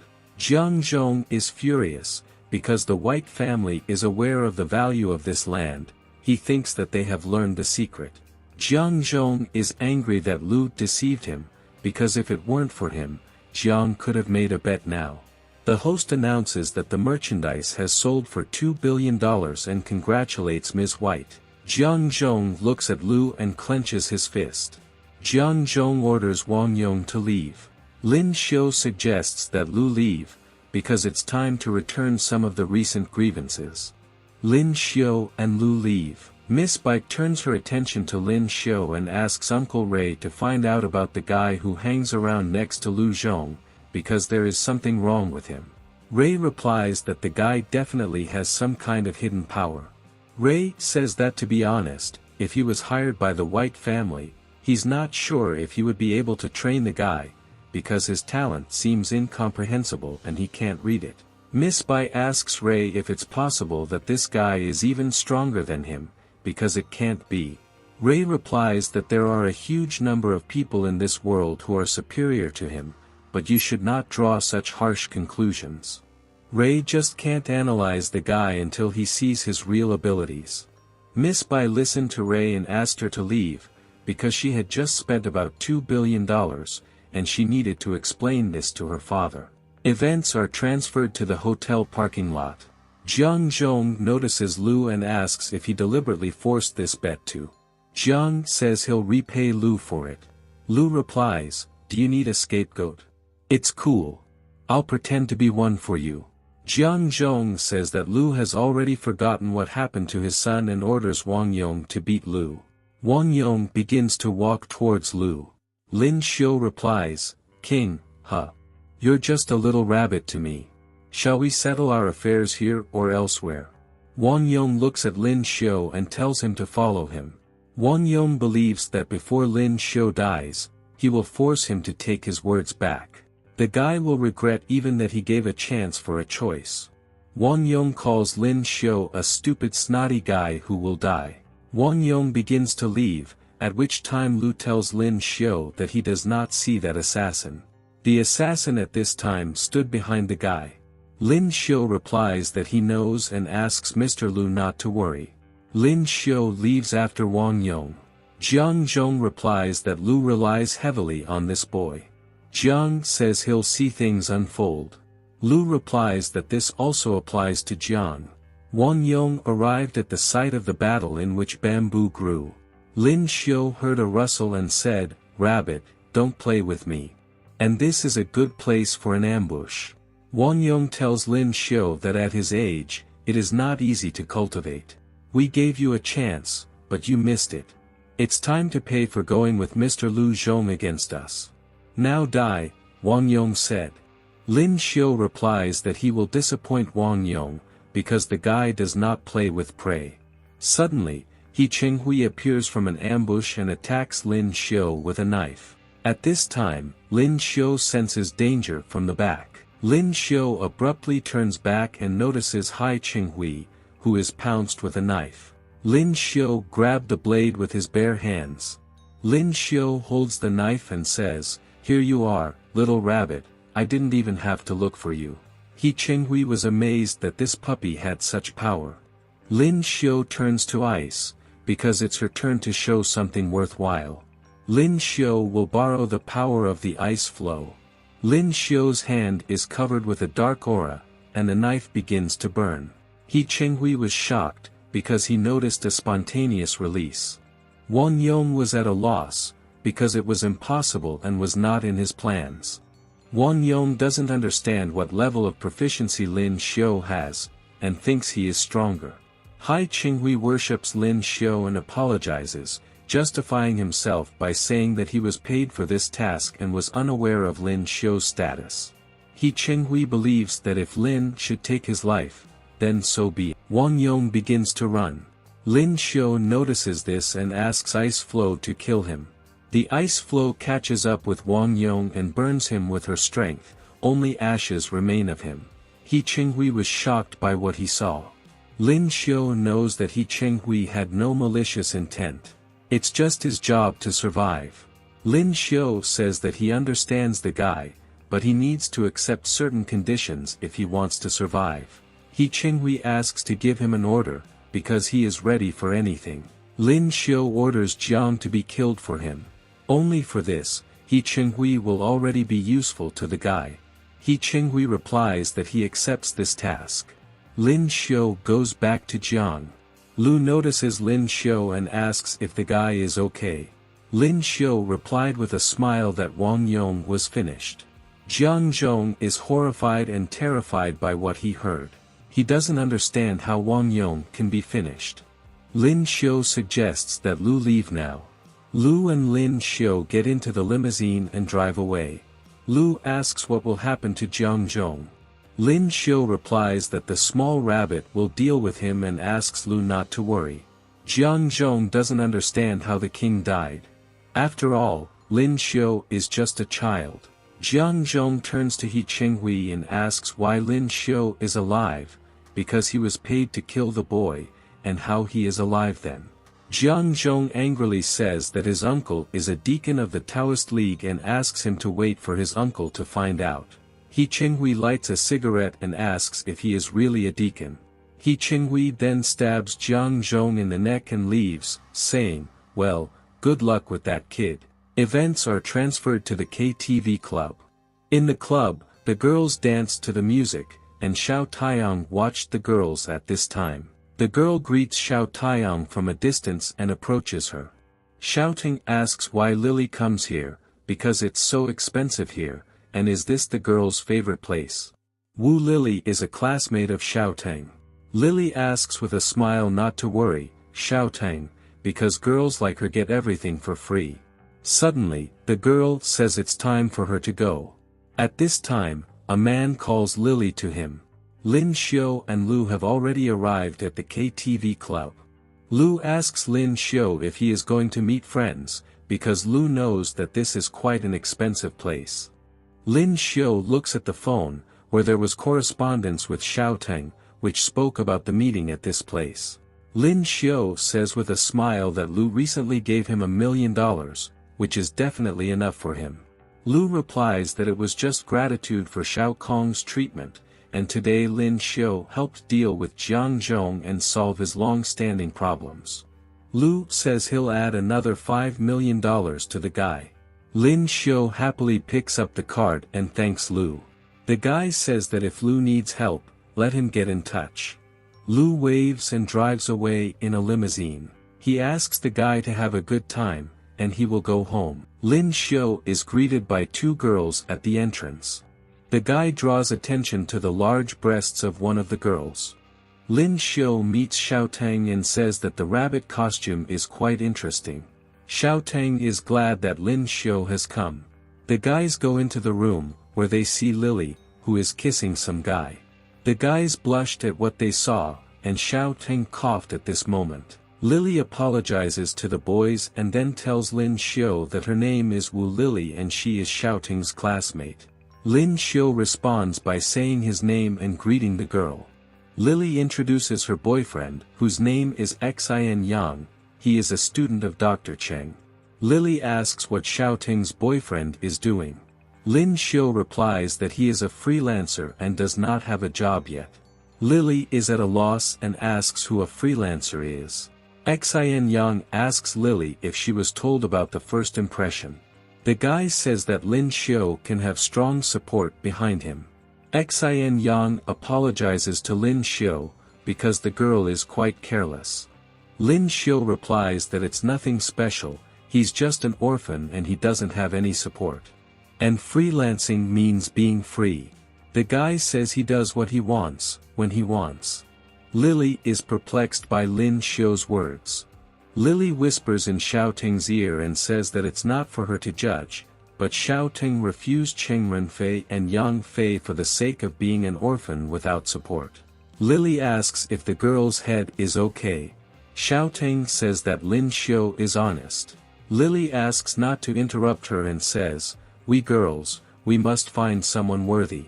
Someone with strength and high status. If not them, then at least a rich man." Lily asks why Xiaoting doesn't understand such simple things. Suddenly, someone kicks down the door and enters the room. It was Yang Fei who asks what the guys are doing here. Suddenly, Yang Fei catches Lin Xiu's eye. Yang Fei walks up to Lin Xiu and asks, "Who is this kid?" Yang Fei is approached by his friend and tells him that Lin Xiu is Xiaoting's boyfriend. Yang Fei begins to get angry at what he learns about Xiaoting's boyfriend. Yang Fei puts his foot on the table and calls Lin Xiu a bastard. Yang Fei asks if it is true that Lin Xiu is Xiaoting's boyfriend. Lin Xiu replies that it is none of his business. Yang Fei says that Lin Xiu can't be like that, because Yang Fei wants to be her boyfriend. Yang Fei orders Lin Xiu to fail, or the guy will have to deal with him. Xin Yang tries to calm Yang Fei down. Xin Yang says, "Hair, stupid-headed. You're acting like a jerk in front of Xiaoting. Do you want to embarrass yourself?" Yang Fei starts to walk away without replying, and his friend says he's going to cook everything. Yang Fei sits down on the couch and tells Lin Xiu that there are some rules and asks if he has heard of them. Boy. Lin Xiu asks what these rules are. Yang Fei snaps his finger and says, "Bring it in." At this time, a huge amount of booze is brought in. Yang Fei gives Lin Xiu a bottle and tells him to drink, and whoever wins will be. Xiao Ting interrupts Yang Fei and says that she won't be his girlfriend. Yang Fei replies that Xiao Ting does not interfere, because this matter only concerns men, and Xiao Ting is not a man. Lin Xiu says he doesn't have to, but this guy is too stupid. Lin Xiu agrees to play this game. Yang Fei tells Lin Xiu to shut up and drink already, because he won't be able to win. Lin Xiu asks to wait, and Yang Fei thought that the guy was pissed. Lin Xiu takes out a deep bowl and says that it's not worth wasting time, but rather using these utensils. Yang Fei thought Lin Xiu was crazy. Lily doesn't understand what Lin Xiu thinks. After all, he challenged Yang Fei to a drinking competition. The guys pour alcohol into the dishes and start drinking in one gulp. The audience at this time shouts, "Drink!" Xiao Taiyang asks Lin Xiu if everything is fine with him. The guy drank a huge bowl of booze and didn't even feel it. Yang Fei couldn't finish all the drinking. Lin Xiu says at this moment, What? Weak. You just know how to hoe and nothing else. So where is your courage? P.F. Wimp. Yang Fei tells Lin Xiu to shut up, because the guy can still drink it. Lin Xiu asks the guy to continue. Yang Fei looks at the alcohol and is sharply drawn to vomit.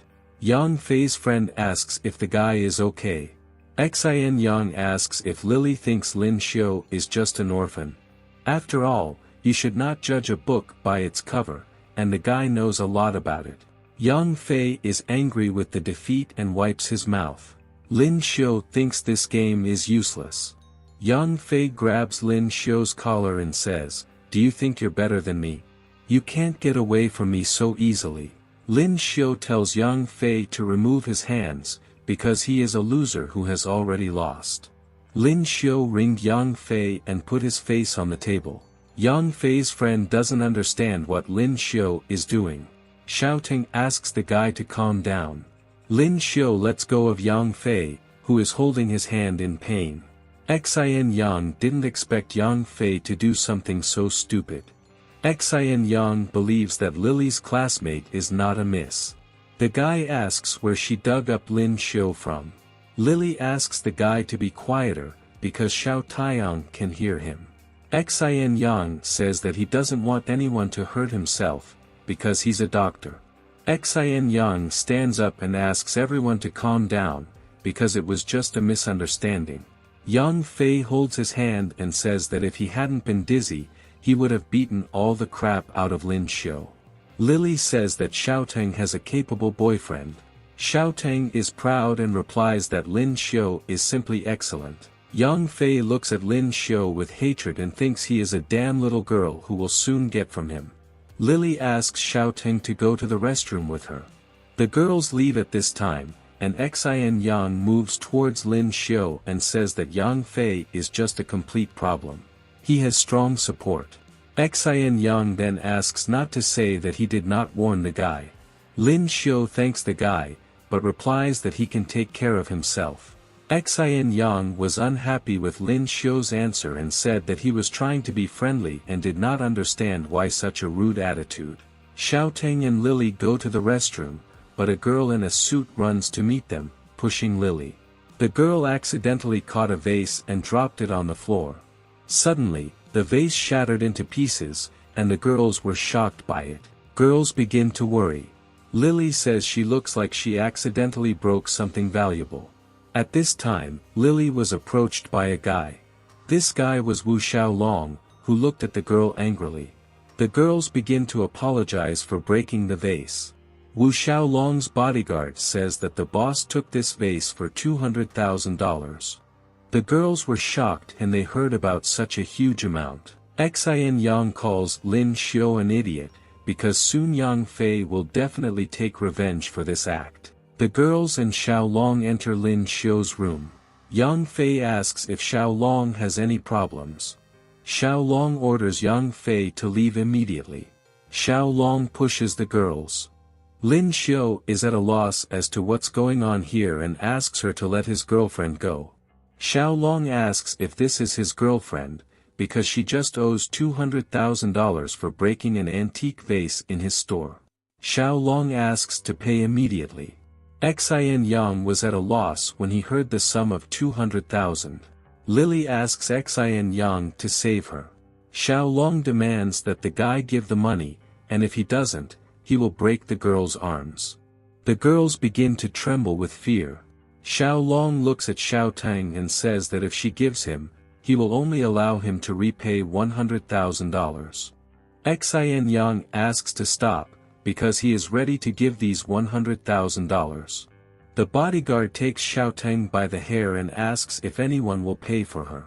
Suddenly, Lin Xiu grabs the man's hand and says that he will pay $200,000, and advises him to better agree to this offer before he gets angry. Lin Xiu picks up Xiao Taiyang and leaves with her. Suddenly, Xiao Long asks Lin Xiu to wait. Lin Xiu turns around and doesn't understand what's wrong. Xiao Long says that it looks like Lin Xiu injured the bodyguard, and you have to pay for it. Xiao Long demands to pay $200,000 again now. Xiao Long starts pointing at Lin Xiu and says, "You know what? I changed my mind. You'll all pay for his medical bills, vase, and psychological shock. I haven't mentioned the vase recognition fee and other additional costs yet. Pay $1.2 million. And if you refuse, don't even try to leave this place." The audience was shocked and did not understand how everything could turn out this way. Xian Yang didn't know what to do, and he didn't understand why Lin Xiu messed things up. Lily asks Xian Yang to come up with something, because it's not fair. Yang Fei asks if this concerns him. Xiao Long wonders who the guy is. Yang Fei doesn't understand why Xiao Long forgot him. After all, he came to pay tribute to him when he came for a drink. Xiao Long says that if Yang Fei gives 50,000, then he can leave. Yang Fei was shocked by the sum of 50,000. Lily calls Yang Fei a bastard, because he only thinks about himself. The girl who was standing next to Lily was also at a loss as to how he dared to behave like that. Yang Fei aggressively replies that he hasn't done anything wrong, and it's all Lily who broke the vase. The guy asks to stop blaming him.